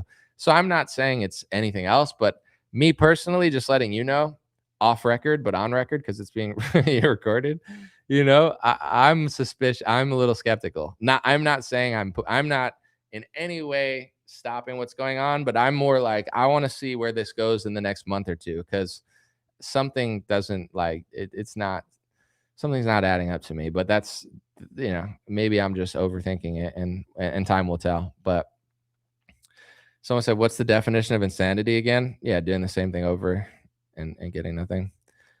Someone said, this has been investigated way before the YouTuber did the video, and also millions have sent to terrorists in Somalia. I mean, even though people on Facebook think I'm like left wing because I disagree with Trump when he's a communist and a socialist, I feel like I'm actually more conservative than Trump. So like I have certain ideas about immigration that I don't even think Trump, I mean, he probably thinks about it, but he probably can't do it. So it's like, yeah, I think a lot of, and let me preface this with this. I think millions of foreigners who become American citizens and become American are great people. I think there's great people from every country. I think there's great people from Africa, the Middle East, and there's so many great Americans, right? And I'm not just saying this to pander. I do believe that there's a lot of really good people who used to be foreigners and now are Americans, right? And I don't want to demonize all Americans who came from anywhere, right? Because there's good people from everywhere. That's a fact. But also there's like not so good people coming from certain places. And the problem with recent America is we are just trying to act like everybody's the good immigrants. Like, I had to take an Uber the other day. I had a guy from Haiti, amazing guy. I had another guy from Africa, amazing guy. Have a guy from Middle East, family man, great guy. You know, but then you have your scammers and fraudsters and bad people. And like you can't talk about it because then people are like, are you saying everyone's bad? No. But let's just say these are the good people and then these are the not. So when it comes to like, there's different ethnic groups scamming America. You know what I'm saying? There's Somalians that are good. There's a lot of Somalians probably scamming America and doing things against American interests. There's a lot of Indians that are great people. There's a lot of Indians that are ethnocentric and they're scamming America. You know what I'm saying? So it's just hard to talk about because it's like either people go one way or the other. And I have a lot of love for a lot of immigrants, but at the same time, like there's been a lot of loopholes that people have been exploiting for a long time. And this is where the anti-white stuff has really bothered people. Every ethnic group can have in-house preference except for like Europeans. And I think that's bothered a lot of people recently because it's like Indians can come to America, hire a bunch of Indians, only hire Indians, but you can't do that for your group, but other people are doing that and Somalians are doing that and these people are doing that. So it's like, either like you can or you can't. Like everyone can or everyone can't. But when you have a country where like everyone's scamming except like, but you can't even like hire, it's like the imbalance, inequality, dishonesty of it has been very, you know, very frustrating, I would say, for a lot of people. And I think if you want to just be honest about America, before the Hart-Celler Act, they were only taking in people from Europeans. So it became a country of mostly Europeans into a country of Europeans becoming the minority, which was never the intention. And then when Europeans are becoming the minority, everyone like turns against them and says, we're going to do in-group preference, but you can't. So it's like America completely flipped from like European immigrants, mostly only, with a few exceptions. Hart-Celler Act passes. We're just going to take people from everywhere. And as people come from everywhere, the politicians start like rigging the laws to say that everyone can do stuff that one group can't. So it's like, I mean, clearly it's a lot of divide, conquer, and just, like it's designed to screw people over and create chaos and fights and arguments and race stuff that doesn't make any sense. I'm like a race realist, like I'm a very, I don't want to say like worldly in like an anti-biblical way because that, like you don't want to be worldly via the Bible. Like I'm a worldly person. Like that's not good. You want to be a biblical person. But in general, it's like I appreciate every culture, but I don't want to live everywhere. And I see differences. So it's like it's a tough balance to be made because I'm not one of these people where I'm like, I hate these people that like I really don't. I think there's great people from everywhere with cool stories. And I love when people, have a great story. But yeah, this country has become really weird. and it's hard to talk about because it's rigged in a way that is rigged against one ethnic group essentially, but they can't even like mention it or talk about it, which is going to lead to their total replacement and eventually just like wiping out their bloodline. Like, like that's like science and math. Like they'll say it's some conspiracy theory that's hateful. It's literally like a math equation. If France was not, I don't know what it is. If it was 90%, 95% French for like hundreds of years, and then it becomes like 80% French, and then it becomes like 50% French, and then like 20% for like the equation's pretty obvious. Like French people are going to literally like die out, and then France is going to change its name in 200 years, and no one's going to like even remember French culture unless it stays alive through music and food. It's nothing to do with being hateful, but nowadays either people are like totally liberal and they're like, you don't even talk about it, everything's racist, or they sometimes they go the other direction and they say it in such a direct, uncompassionate way that people are turned away from it, because I don't I don't say this to pander. I'll just tell you what I think. I really feel this way. And I know some people are pissed off. They're angry and they're like a rubber band flinging back in the other direction. But for myself, I don't ever want to like let someone change who I am. So I don't like to I'm not going to be like, "Well, I'm mad at this, so I'm going to just be mad at everyone." I don't believe in that. I think I could be more effective being thoughtful without being like, "Screw all these people." But I will say on Twitter and Instagram comments, like people are brutal. I mean, some of it's funny and it's just comedy, but other I'm like, this is what happens, I guess, when you don't allow free speech, when no one like one group can't say anything, then everybody just ends up saying it online. And I'll say this, and I'm probably going to keep this video somewhat brief, but I'm probably going to leave in like 5 minutes. This is what Here's some inspiration for the new year that I thought about. Like, I'm sure I've thought about it before, but I really thought about it recently again. If you're in America, right? Or you have well, I'm just going to talk to Americans now. Sorry if you're like somewhere else, but Americans, we have the First Amendment, right? So even though there's speech rules and this and that and social media, like we have the First Amendment, we are far advanced from other countries with the freedom of speech. And if you look at Canada, Australia, Britain, Germany, they like literally don't. So you do polls in England and they say people are afraid to talk about politics.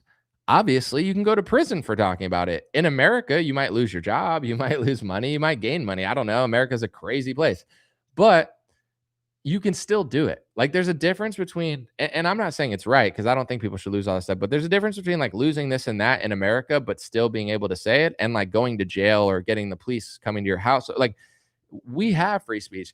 Europe, Australia, and many parts of the world, even in Asia and Africa and stuff, people look up to America, especially in Europe and Canada and Australia. Like they really look up to Americans because like we're like the crazy badasses kind of, even though like, sometimes they don't like us, but like we have free speech. We could say things they can't say. We can comment on their country and say the truth about their country, and they can't because they're getting invaded and their politicians won't let them. So I think Americans, we need to, use our First Amendment, be honest, be compassionate and thoughtful. I'm not asking people to be angry, but be honest because a lot of like European people are basically almost held captive and they can't say it. So we not only have a responsibility, I think, for ourselves and our country, but, for countries that really can't say anything.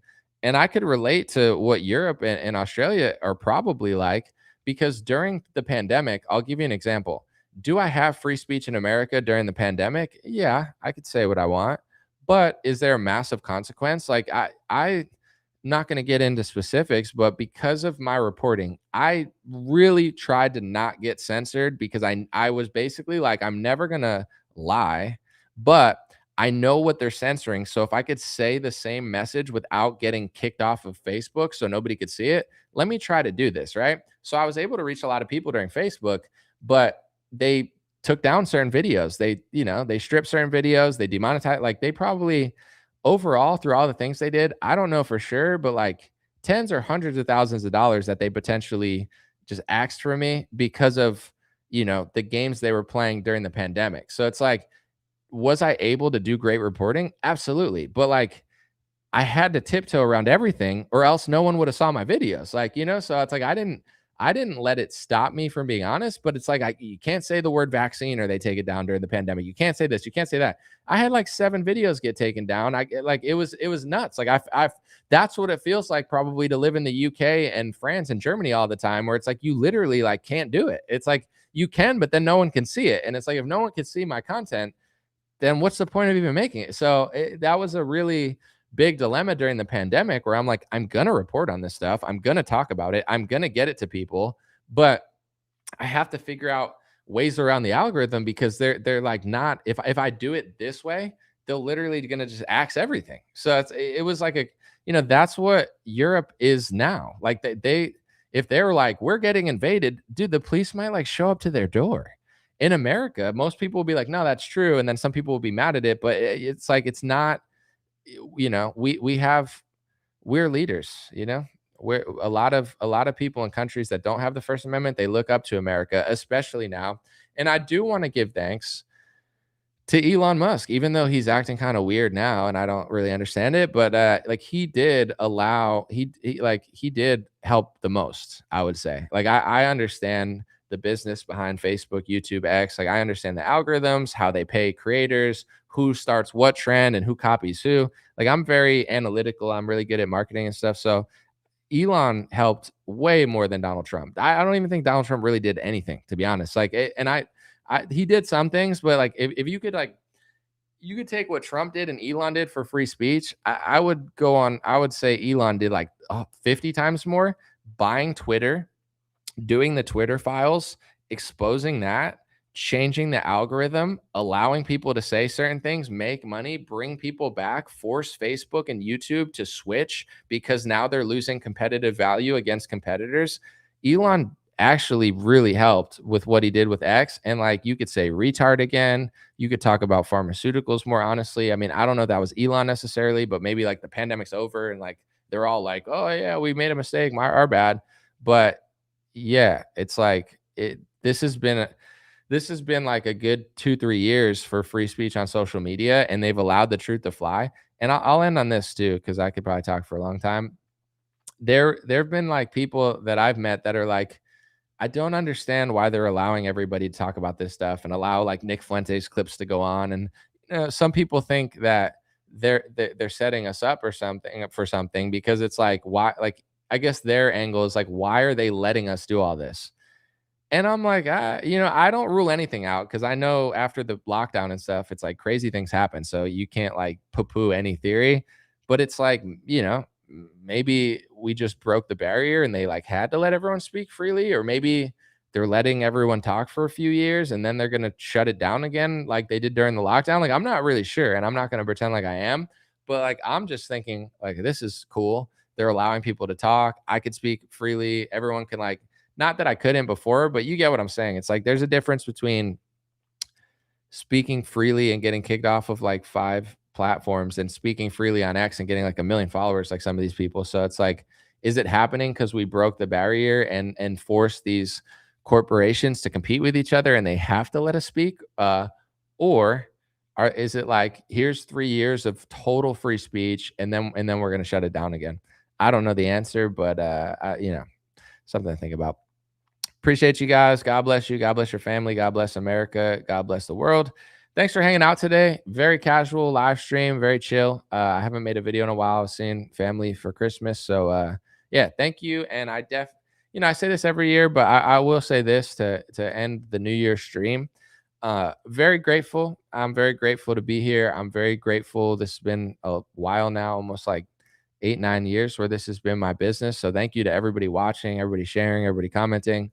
I really appreciate it. It's really amazing that I'm able to do this. And I would say over the last 2-3 years, there's always been something going on between pandemic, after this and that, but I really feel great now. I feel healthier than I have in a while. I probably am healthier than I've been in a while. And I'm definitely, I think, more passionate and focused than ever, where for a while I put in so much work during the pandemic, and I put in like I did so many videos at such a high frequency by myself before like AI editing even existed. Like I'm not talking about AI videos, but like there's editing programs now that are just better technology. I didn't really have those then, and I knew while I was doing it, like I didn't, to be honest, I didn't even understand how I was doing it. um I literally knew. I was like, I don't understand how I have the energy and the time to do all this. Eventually, I'm gonna like, I wouldn't say break down, but I knew I was gonna hit a breaking point. And like 2 years ago or a year ago, like I did hit that breaking point. In the last year or so, it's been really hard to really like make videos. So people are talking about drink water. I definitely have figured it out. I just was doing so much for so long that I just like kind of broke a little bit, and it was like, I just started thinking about everything, and I'm like, this is not healthy. I can't work this long and do this much work like in isolation, editing, doing all this stuff. Like it's just like it's not sustainable. So I had to really work at a different pace the last 2 years. And some people are like, I don't see you as much this and that. Well, I'm not working 80-hour weeks, posting 7 videos, working 16-hour days like I was for 4 years straight. I literally like can't do that. So there's two options. Either you do less or you hire somebody to help you do stuff. And I've been doing less, but I figured out a better workflow. I've gotten healthier. I've definitely like done better exercise, eating better, etc. I feel, especially like now, right now, I feel healthier than I felt in years. I feel better. I feel like comfortable. And the last 2 years were kind of like chaotic. I even told people that like I had like there were like a million things happening that I wasn't even talking about, like little health issues that I was having, like apartment issues that I was having. I moved. There was like 100 things going on behind the scenes. So it's all good, but I just feel really good, and I'm really grateful. And this year, I'm trying to balance. I want to be very ambitious, and I feel like the last 2 years I've purposely slacked. It's not like I've been like slacking, but it's like I purposely kind of had to dial it back for my own health. And now that I've done that and really like gotten to where I need to be, I want to be extremely ambitious and do a lot of stuff, but I just need to figure out a way to balance it because the last 2 years I really didn't do as much as I could have, but I didn't care. Like at a certain point, you just think about everything, and it's like, I did well for myself, and then I'm like, if I don't feel good, then what? Like it doesn't matter. Like when you feel bad and when you're not healthy, you realize like it doesn't like not none of that even matters at all. It's like I would do anything to just like feel normal again. It's like it doesn't like there's no price tag on that. So I think like I feel great again. I'm like even more grateful than I used to be because I have had issues and stuff. So yeah, that's where I'm at now. It's like I'm definitely going to be ambitious and do way more this year, and I think have a big year. But at what cost? And I'll say this too, for me, what I want my year to be, like what a big year is for me, is not what people would think it is. Cause like I don't want to be that famous. I don't want to be as famous as Tucker Carlson or Candace Owens or Fuentes. That's really stressful. And it's like, you make a lot, but it changes your whole life, like that's a tough road.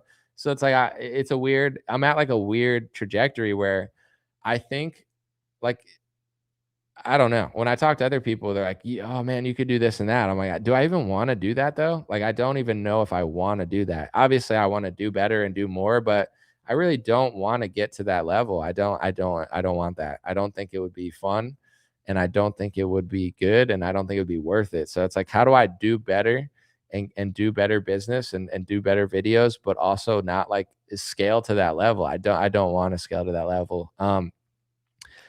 It's a crazy cool time, but it's also like a weird time, especially, you know, there's a lot of great things. There's a lot of amazing trends in the news, and there's a lot of weird trends. I mean, we're at war, which is really weird. Like this really bothers me too, obviously, but this is what people don't realize that watch the news, like Zionist news or just any fake news, left wing, right wing.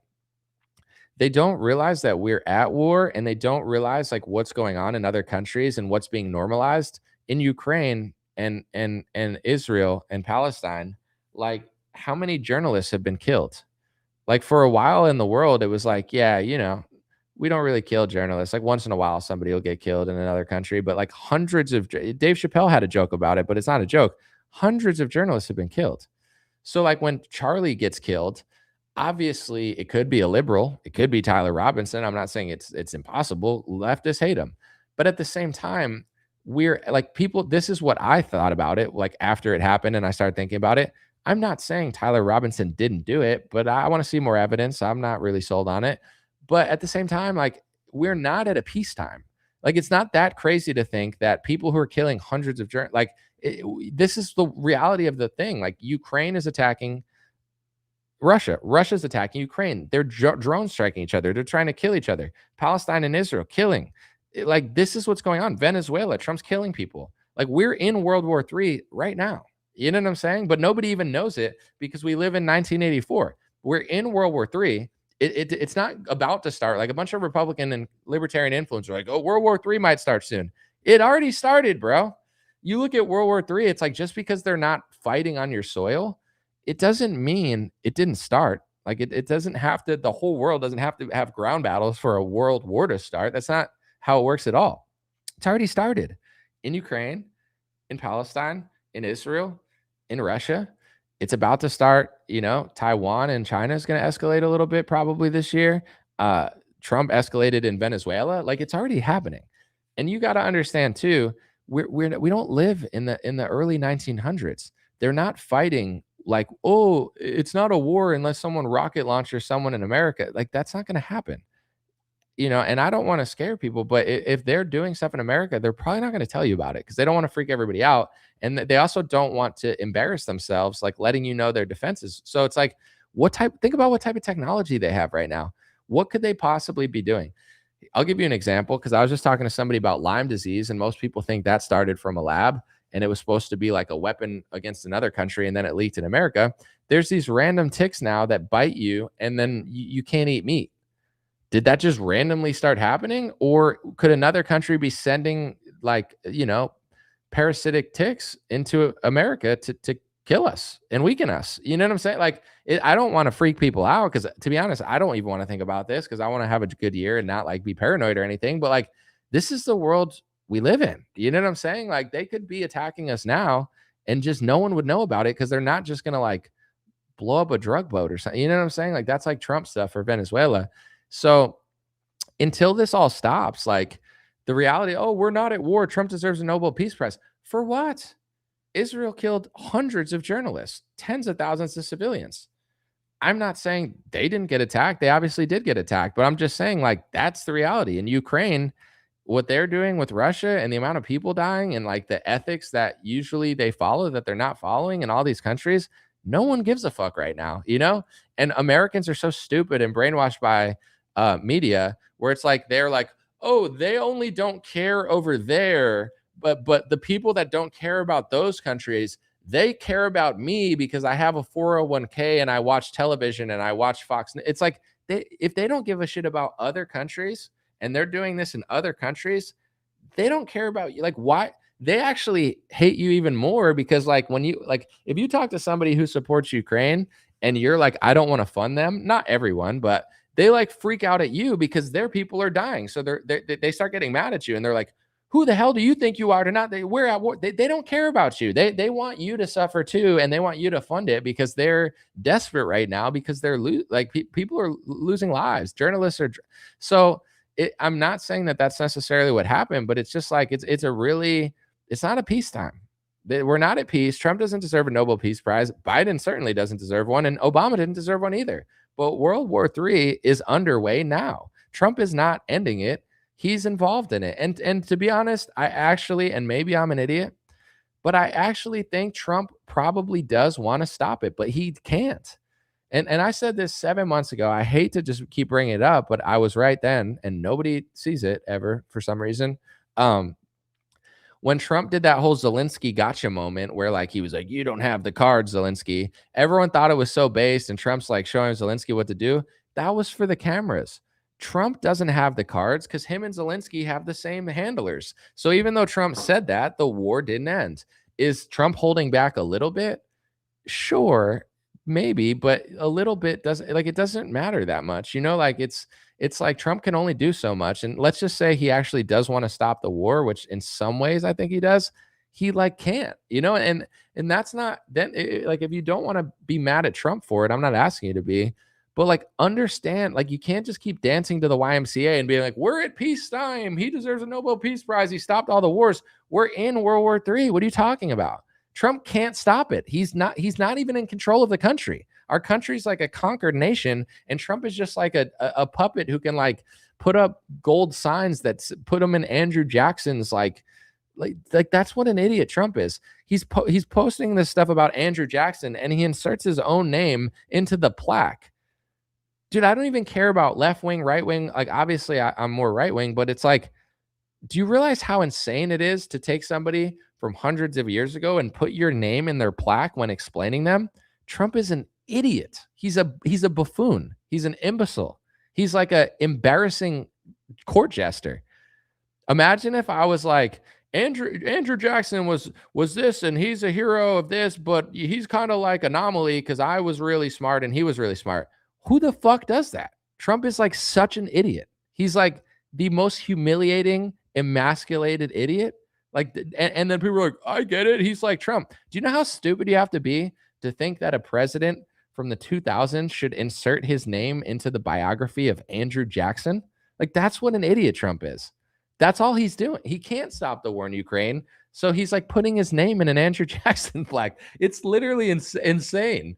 It's like he's rewriting history. Imagine if Joe Biden was like, Abraham Lincoln was honest, and Joe Biden's honest too, and he puts it in a plaque. Like, this is like 1984 level, like, idiocracy.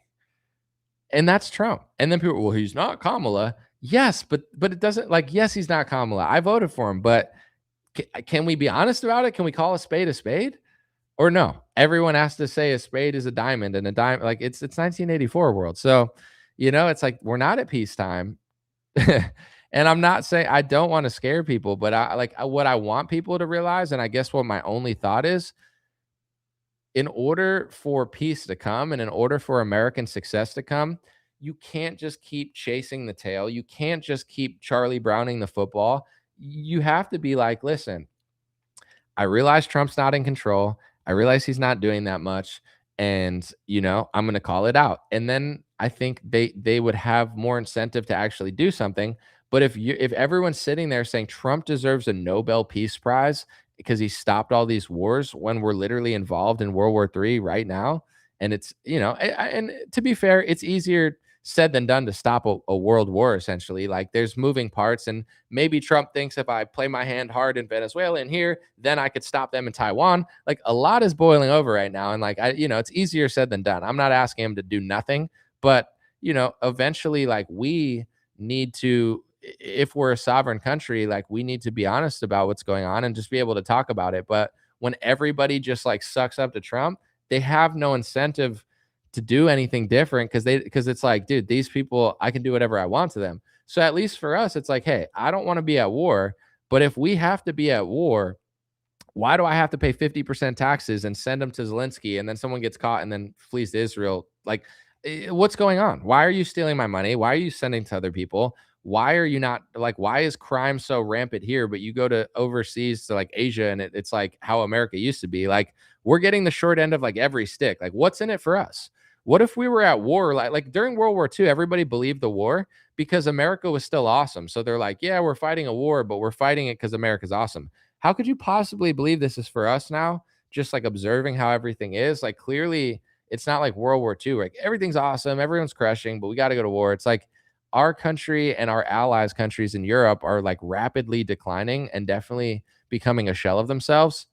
And it's not like China or Russia doing it to us. So when does that stop? Because whether we're fighting Russia and China or we're not, like, that's not stopping, and that affects us more than anything. So it's like that, and that's what most, I think, people under 50 and some people over 50, but like more younger Republicans, like everyone, Gen X, Gen millennials, Gen Z, like everyone, Zoomers, whatever they call themselves, everyone's figuring this out. And it's not hateful. It's not like people are mad at Trump necessarily. It's more just like it's not that we don't want to keep doing this. Like, we almost can't keep doing this. Like, it's not a sustainable thing.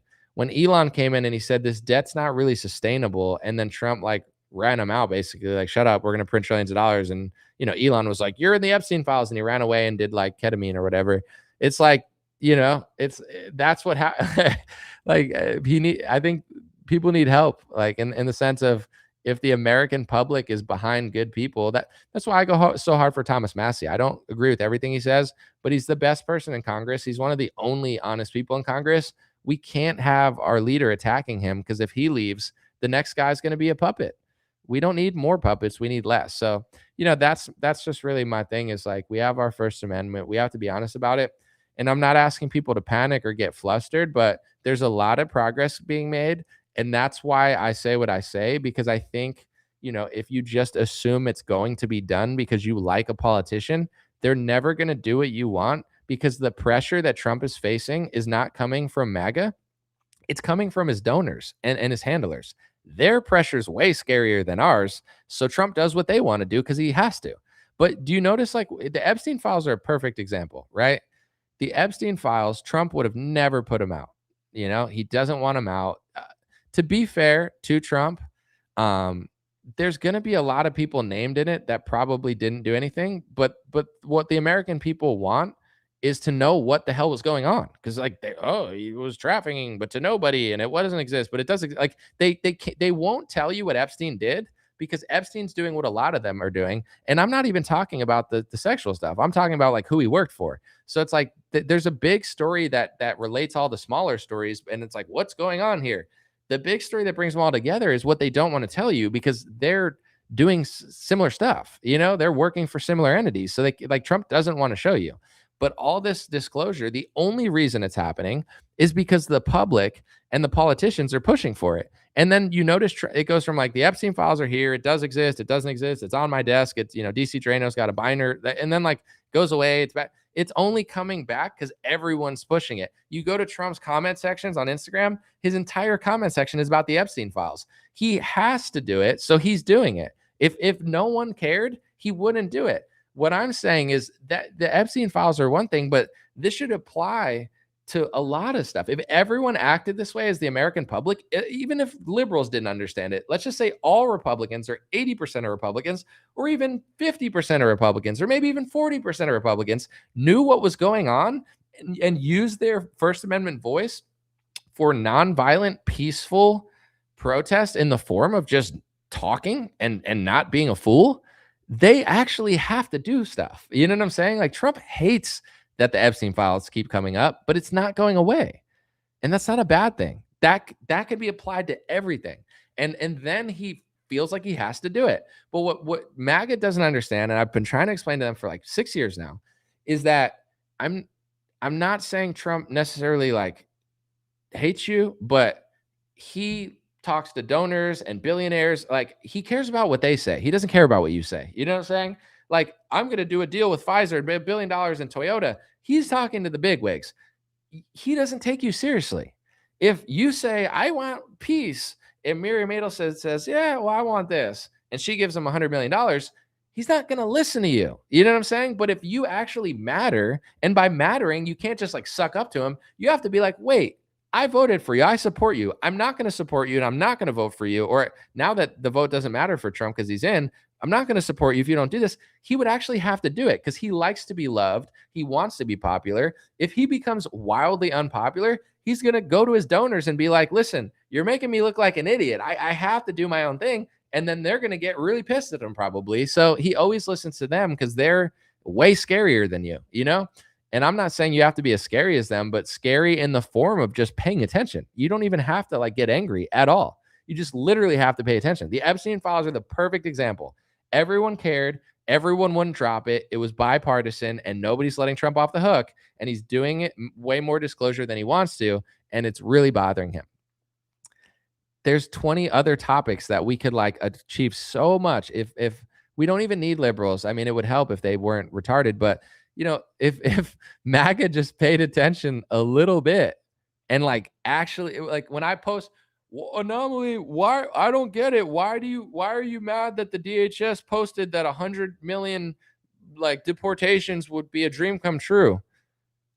First of all, I'm not mad, but it's like, why am I annoyed that the DHS is posting this? Because they're barely deporting anybody and posting like, imagine a world where we actually did something. Imagine a world where we deported 1/3 of our country.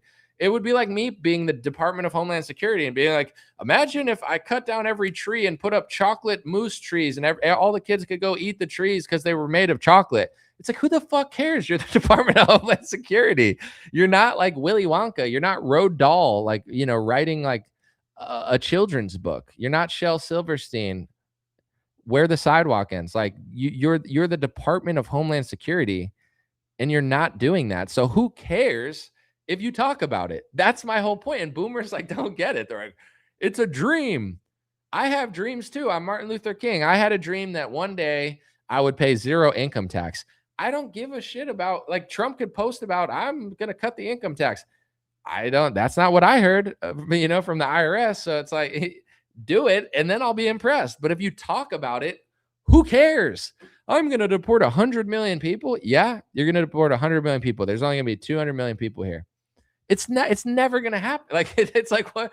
Who cares if they're posting it? We're beating up the deep state. Merry Christmas from, you know, the CIA. It's like, oh, wow, Anomaly, this is awesome, right?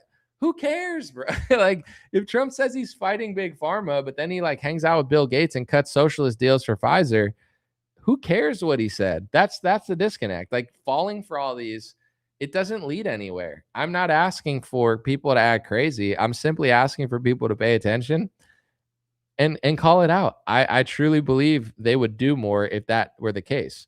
Like, Trump is way like, if all of his supporters were like, wait a second, we don't care about this war. And to be fair, it's starting to happen. I'm starting to see it more and more. It's starting to get popular because it's just the natural trajectory. And that's why I'm way more patient than I used to be, because that's the amazing thing about like when you're actually right about something. If you're way earlier on people, if you're actually right, it doesn't change. You know, like if I say it's not over a drug boat and you say it is over a drug boat, in 7 months you're going to agree with me because it's not over a drug boat and it's going to be shockingly obvious like it is now. It never was. That's like one small part of it that they're acting like is big for propaganda. That's what's going on now. Like everything, I'm starting to see more and more influencers, more and more podcasters, more and more Republicans. They're getting frustrated because they voted for Trump thinking he was going to do something. And outside of, no offense, but like outside of like people over 60 and stuff who don't have to live in this world for like 50, you know, like anybody younger is like, yo, I got to put up with this stuff for a while. I feel like people are like, I just want to watch Trump on TV. It's like, I'm not trying to hate on anyone, but everyone, it's getting more popular among the youth for a reason, because they're just like, this isn't working. And that's the beautiful thing about the First Amendment. You don't have to be angry if you don't want to be. You don't have to be mad. You just have to not be like, this is Trump's doing all this. It's like he's doing okay, I guess, you know, but like A plus plus. Why would they ever do better when you said they do A plus plus? That's like, you know, and all these people talk about participation trophies and stuff. Like, imagine your kid gets last place at a baseball game and you're like, A plus plus is the greatest economy ever. It's not that great. Like this, the economy's not that great. Nobody's life changed in 8 months, and it's not Trump's fault. But like, you realize what like a bootlicker you have to be like, dude, the whole economy is. I mean, maybe if your business is doing better, that's one thing. But you know, it just takes a simple. We don't need like a participation better than Kamala trophy for Trump. He's the president. We voted for these people. We know, and I'll say this too. Part of the reason they can't do some stuff is because of Democrats and judges and stuff. That's partially true and is literally true in some cases. But the big chunk of the iceberg that people don't see of why Republicans and Trump and Mike Johnson don't do what they want in Texas and all these states is because they don't want to, because they don't work for you. Like, if you think they work for you, you're like, oh, it must be the left blocking them 100% of the time. The left's blocking them like 30% of the time or 50% of the time. But 50% of the time, they're blocking you because they're not really on your side. Mike Johnson is not on your side. Mike Johnson, in my opinion, is essentially like a foreign worker. Like he's just like everyone else. They're so compromised by donors. If you're a journalist or a politician who's not compromised by donors, they freak out at you because you're ruining the show. 99% of Congress is like sold out to lobbyists. So if like Thomas Massey and Marjorie Taylor Greene isn't, they're like, shh, you're going to blow the whole show. Like, if you wake people up to, everyone's going to realize we're all in on it. That's what it's not 50-50. It's like 99% to 1%. And I'm not talking about the 1%, I'm talking about like the 1% of Congress that doesn't take lobbying money. Who's not taking money from Big Pharma? Who's not taking money from APAC? Who's not taking money from mega donors? Who says no to donors in order to do something they want to do? People do things. You don't sell Subway sandwiches for free. They pay you and then you do it. This is what donors do, except for industries in foreign countries, essentially. So that's my last thing that I'm going to say. They're not doing it because it's all the left blocking them all the time. That's some of the time. They're not doing certain things because they don't want to do it. And I know that's hard for people, but they told me on Fox News that they really wanted to do it. Yeah, they did, to win an election and to get you to vote against the left. The same reason the left does it. They're like, oh, Trump, we're going to fix the healthcare. No, they're not. They're going to screw it up more. We're going to like that both sides say things to get you to do things. You know, like, you could like right wingers more than left wingers, but you have to wake up to the fact that the GOP is not just getting strong armed by Democrats. They don't care. They don't care that much. And they'll care a lot more when Republicans care a lot more. But if you don't care, they don't care. And that's a great way to end this stream. That's where self-awareness comes in. It's not the billionaires and the elites' fault and Trump's fault. It's not even his donors' fault. Like at this point, if you can't figure it out, you're more to blame than Trump's donors. Like, you know what I'm saying? We don't live in the Stone Ages where this is like hard to figure out. He's on stage literally telling you, even if you just watch Trump, you could figure out that he works for donors. Like he literally says it. So it's like, that's why I'm not even angry. Like what? Yes, I don't like people that do things that I think is bad for my country. Of course, yeah, it bothers me. But what bothers me more are lazy Americans who just think they deserve everything. It's like it couldn't possibly be easier to figure out what's going on in politics with all the technology and the free speech that we have. It's never been easier. If you can't figure it out now, you're almost more complicit than the donors because they have their own agenda that they're doing for themselves. You're just dumb. Like like they don't have to do what you want. They don't have to like the countries you like. They don't have to care about you. But shouldn't you care about yourself and your family and your country? Isn't that your responsibility? So I think that's another difference between me and a lot of people who are pissed all the time. They're pissed because like we deserve this, we deserve that. They should be doing this for us. Yes, but you know, if you're in a restaurant and 99% of the people are putting on pharmaceutical masks, why? Why can't 20% of the men stand up and not do it? It all like that's what it freaked me out during the pandemic because I was like, why am I the only one willing to do this? And why would no one else here join me? You know what I'm saying? Yeah, am I mad at the government? Yeah. Am I mad at big pharma? Yeah. Is Fauci annoying? Of course. But I'm almost more mad. I'm in like a cheesecake factory and I'm looking at a bunch of like cattle. And it's like the elite think you're cattle and you're acting like cattle. Like at any point you could just join me and the whole charade would go away. Like no one can stop us if we all are like, we're done. But nobody did that during the pandemic. So that's what really like I don't know if I would say humbled me, but humbled me to like realizing what's going on. And it's actually a beautiful thing because say you're like really mad and angry. That's where the anger almost comes from confusion. Like you're angry because you're confused. I'm mad at someone. Yeah, I don't like big pharma. I don't like sellouts. But here's the thing. It's like, am I mad at Trump's donors? Am I mad at these people? Why can't people figure it out? You know what I'm saying? Like, why would I be mad at someone else that thinks you're acting like an animal when you're acting like an animal? In order to like stop acting that way, it's like if someone acts like an animal and you call them an animal and they're like, that's mean. It's crazier to act that way than it is to say that word. Like that's just yeah, both are bad or whatever, but one is kind of worse than the other. It's like, oh, that person stabbed somebody, but he said a mean word after it. It's like, the violent crime is probably a little more important. This is what I think about all this stuff. It's like, yeah, what they're doing is super immoral, super corrupt, but everybody just wants the results of a great country. You have to have honor. Like if you serve in the military and you do something heroic, it's all about honor. It's not about me, me, me, me. I want it because I'll sell whatever to the people to make money.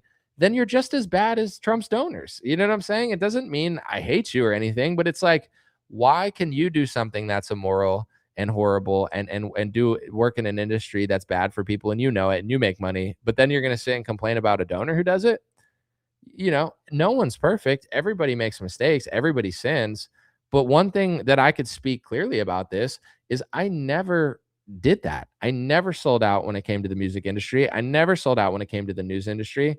There were a few jobs I had that weren't like my favorite jobs, and I wasn't like fully in love with the company necessarily, but I didn't work there forever. I always knew I can't be here for that long. I can't stay here. Like it's not, I never did anything like that crazy, but I'm just saying like a company that I'm like, they make a product that it's just like whatever to me. I'm not like, let me just make millions and stay here and sell things I don't believe in. I'm like, let me get out of here as soon as possible. So I don't, I can do something that matters that I believe is meaningful. And I took a lot of risk and I lost a lot of money and I, just, I don't know. But then I gained in the end. But that's the beautiful part about what I'm doing. It's like, there's probably ways I could have made more, but I didn't do it for that. I didn't make a single dollar on my music. And I didn't for like 10 years. It took me like 10 years of struggling in order to see any sort of gains. But for me, even when I had labels, they don't understand it. Like when I used, and people don't even know that this is like, people are like, oh, you're not even that good at rapping, this and that. Dude, I had major label meetings before I was like 22 years old. Jam Master Jay from Run DMC's sons were fans of my music. I met one in New York. He invited me to his party when I was in my 20s, Jam Master Jay's son. And he's rapping all my lyrics from YouTube. Like I just used to make YouTube raps and freestyles. He knew all my lyrics. One of them took me to like a major label, and they don't understand, and they're cool, but I'm just saying, like, the labels, it's just like, don't you want money and fame and you want to be, and I'm like, even at the time, like, I don't know, I never thought like money was that cool. Now that I'm older, it's not that it's cool, but it's like, yeah. But in my 20s, I guess I was even more like, I'm not here to, I don't like, you can't like woo me with a watch or a car. Like I don't, even now I don't care about cars that much. I don't care about, I saw I saw like Armin Sarukian wear $1 million watch, and it looked like the bottom of a soda can. I'm like, that's $1 million watch. It looks retarded. Like my watch is cooler and it's like way cheaper. And but it just looks cool. His watch looks stupid, but it's $2 million. Look at my watch. It looks like an aluminum can that I stepped on. Like what? I don't get it. What is that? Just rich people just buy things. So it's like, long story short, they were like trying to, instead of be like, who are you? We think you're talented. We think you could be successful. They were like, do this, do that. Don't you want money? Don't you want girls? I'm like, I don't care that much. I like, I never had a problem with women, like I don't I, like you don't I don't need you to get me a woman, like when I had no money and stuff, it's like women liked me. So I was like, yeah, you're going to need to do more than that. So, and then same with like in the news, it's like, my donors are doing, it's like, I've never had a donor. Like people don't even realize this is happening in the media. Yes, there's people who work for certain companies and they're not going to get the money. Like you can't really work in mainstream media and say what I'm saying. They wouldn't let you. They'd fire you and hire someone else. But some people literally have like actual donors. And then if you take money, say you're taking like a couple $100,000 and you run a nonprofit and you're working with this person, they now they have say in what you do.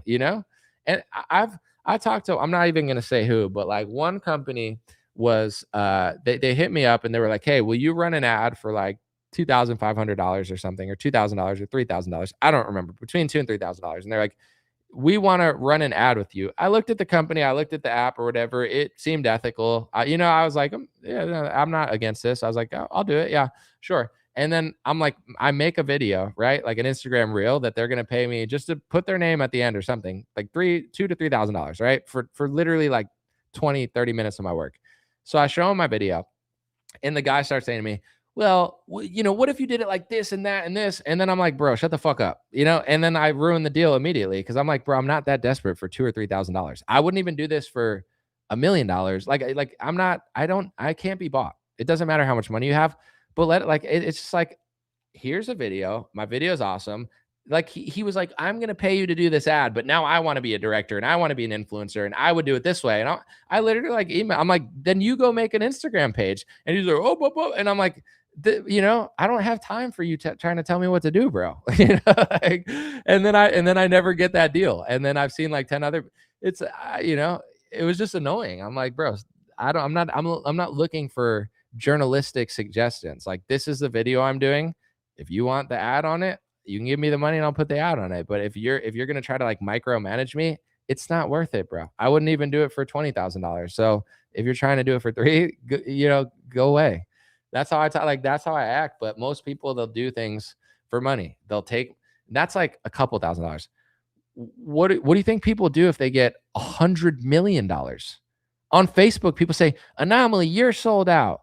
Who do you think I'm sold out to? You're paid. Who do you think pays me to say this stuff? I'm just genuinely curious because they say I'm paid when I point out that Trump took $100 million.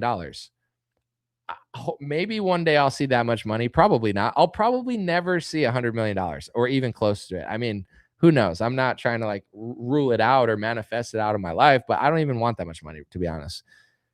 Trump took $100 million from one donor and I'm paid for telling you? Like, it doesn't even make sense. Like, you think who do you think pays me to tell you that donors fund both sides of politics? Everyone knows George Soros funds left-wing politics around the world. I don't need to tell you that. You already know that. I'm telling you, Trump takes hundreds of millions of dollars from this donor. And then like Facebook Trump boomers are like, you're paid. How am I paid for telling you? Like, I'm like, what industry, like, what is it? And the people that say Qatar, it's hilarious because no one even said Qatar before Israel and Zionists started saying Qatar. Now everyone says Qatar. 6 years ago, they said I was an anti-Semite. 5 years ago, they said I was a liberal. Like, it's like they just changed words. They don't even like, no, I've never even been to Qatar. I know as much about Qatar as everyone else knows because they're in the news because I guess Israel doesn't like them because of the whole Hamas thing, and like I guess Israel and America at one point told Qatar to like host Hamas to like do peace deals, and then they got mad like 5 years later. But it's like I if you would ask me 3 years ago, I wouldn't have even known Qatar was like a country, So it's like I know nothing. It's like what that you think Qatar paid me to say Trump takes money from donors? Who do you think would pay me to say that Trump cuts deals with Bill Gates and Pfizer? Do you think there's like a lot? Is there a lobbying group for people that report against big pharma? There's no money in that. Like all you do is lose money unless you can get to like Joe Rogan, Candace Owens level. Then yeah, you make a lot of money. But it's like there's no one like handing you money to be like, here, report on things that no one wants to report on because all the money's not reporting on it. Do you know? I mean, I would have had to tie my hair back or something, but if I was way more basic, I was earlier than most of these people, and I was way more popular when no one was even talking about Republican conservative politics. I mean, there was like Milo and Ben Shapiro. I was not first or anything, and Coulter, but like Rush Limbaugh. I'm not acting like I'm a renegade at all, but I'm just saying early Trump like supporter type Republican thing. There weren't that many people. Like everyone has a podcast now. There's like a million people doing this. Back then, there were like 20, 30. You don't think if I wasn't like if I was just like not if I was simpler and more basic, like there were so many opportunities available, but that's what they're there for. You can get on TV if you won't talk about this. You'll get on TV, but you can't really talk about big pharma. You can't really talk about the Israel. You definitely can't talk about the Israel lobby at like any major media. Like that's. But then you think someone pays me to lose money and opportunities? Like it doesn't even make sense. But I get it. I mean, there's definitely conflicting money out there. I guess I'm sure there's like someone that would donate to something, but I don't know. I just find it weird when I point out that the GOP takes hundreds of millions of dollars. This is the difference too between a fool and a smart person. When I didn't know this and someone brought it to my attention, it doesn't matter who the messenger is or how the message comes across. If it's true, a wise person is like, that's true. I don't want it to be true. I like Trump. I wish it wasn't true. This was me in like 2018 or 2019. I was like, dang, I didn't even know Trump had donors. I just assumed he like didn't take people's money like he said. But I never fought the facts. Once I figured it out, I'm like, oh no, that's true. That's the difference between a wise man and a fool. A fool will look at Trump taking hundreds of millions of dollars from someone who thinks works for a foreign country, pardoning a foreign spy's handler, and the foreign spy flying home on Trump's big donor's jet. Like this is all out in the open. Everything I'm saying, search it, you'll figure it out.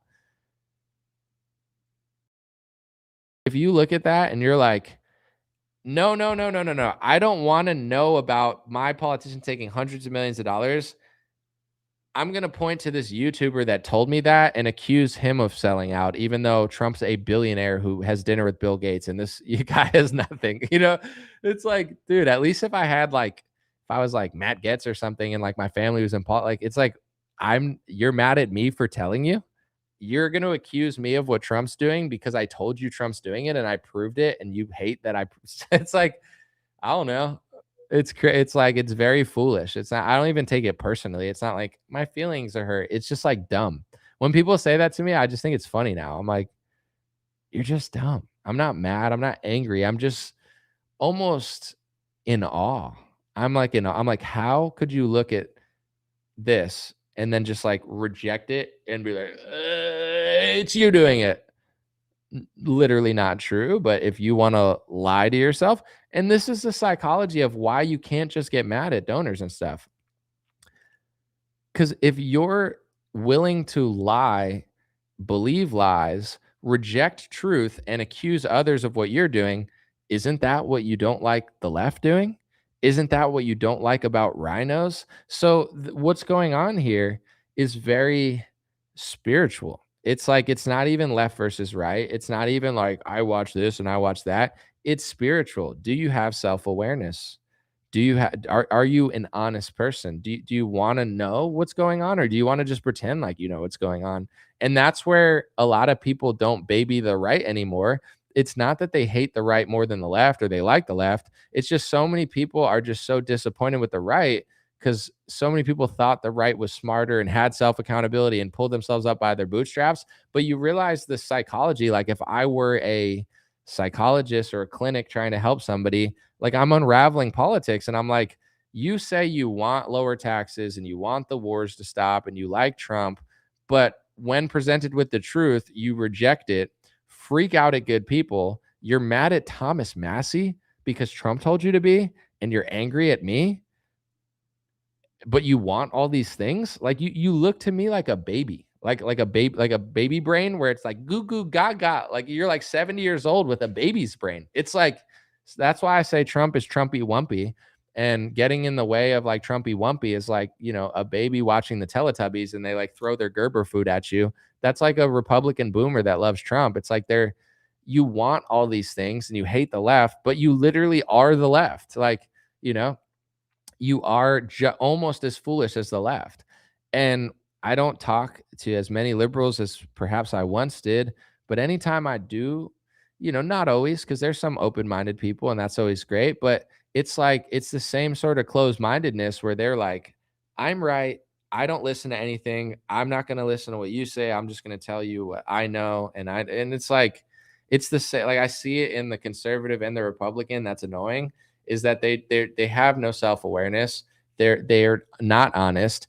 And I would say it's a very unattractive quality, like just unattractive to interact with where, you know, versus somebody that like you're like, oh, this person's fun to talk to. Where if you're that type of person, like it doesn't matter if you hate Trump or you love Trump. If you reject the truth, if you get mad at people trying to help you and you embrace liars, you're gonna get tricked. It doesn't matter if you wear a MAGA hat or a pussy hat. Like that's just the reality of it. So like I don't need people to kiss my ass or anything, but if you're mad at Thomas Massey, you think Thomas Massey's the problem with Republican politics. We got to get him out for a guy who's funded by the Israel lobby because that's really going to fix Kentucky.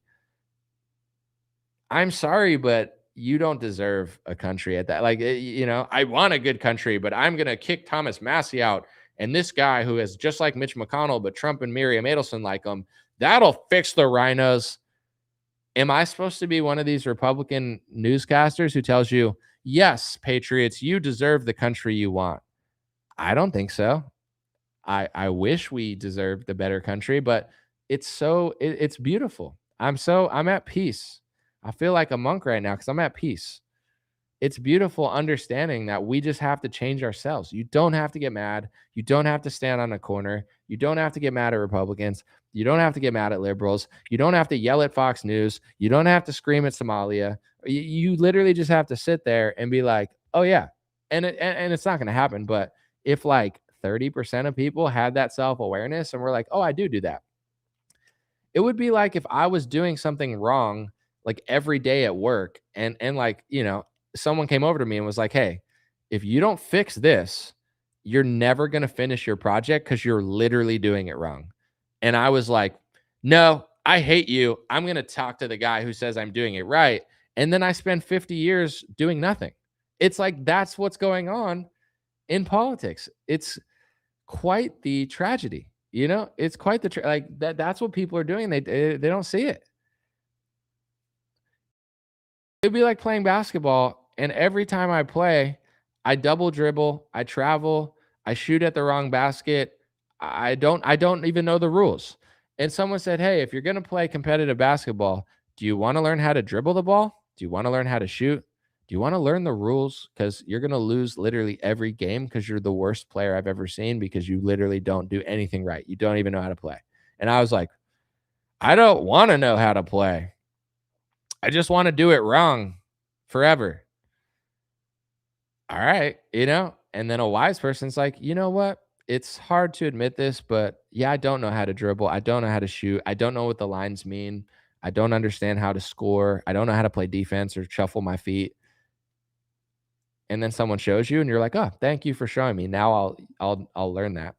I'm an athlete. I like sports. I'm not a professional athlete, but I love sports and I love greatness.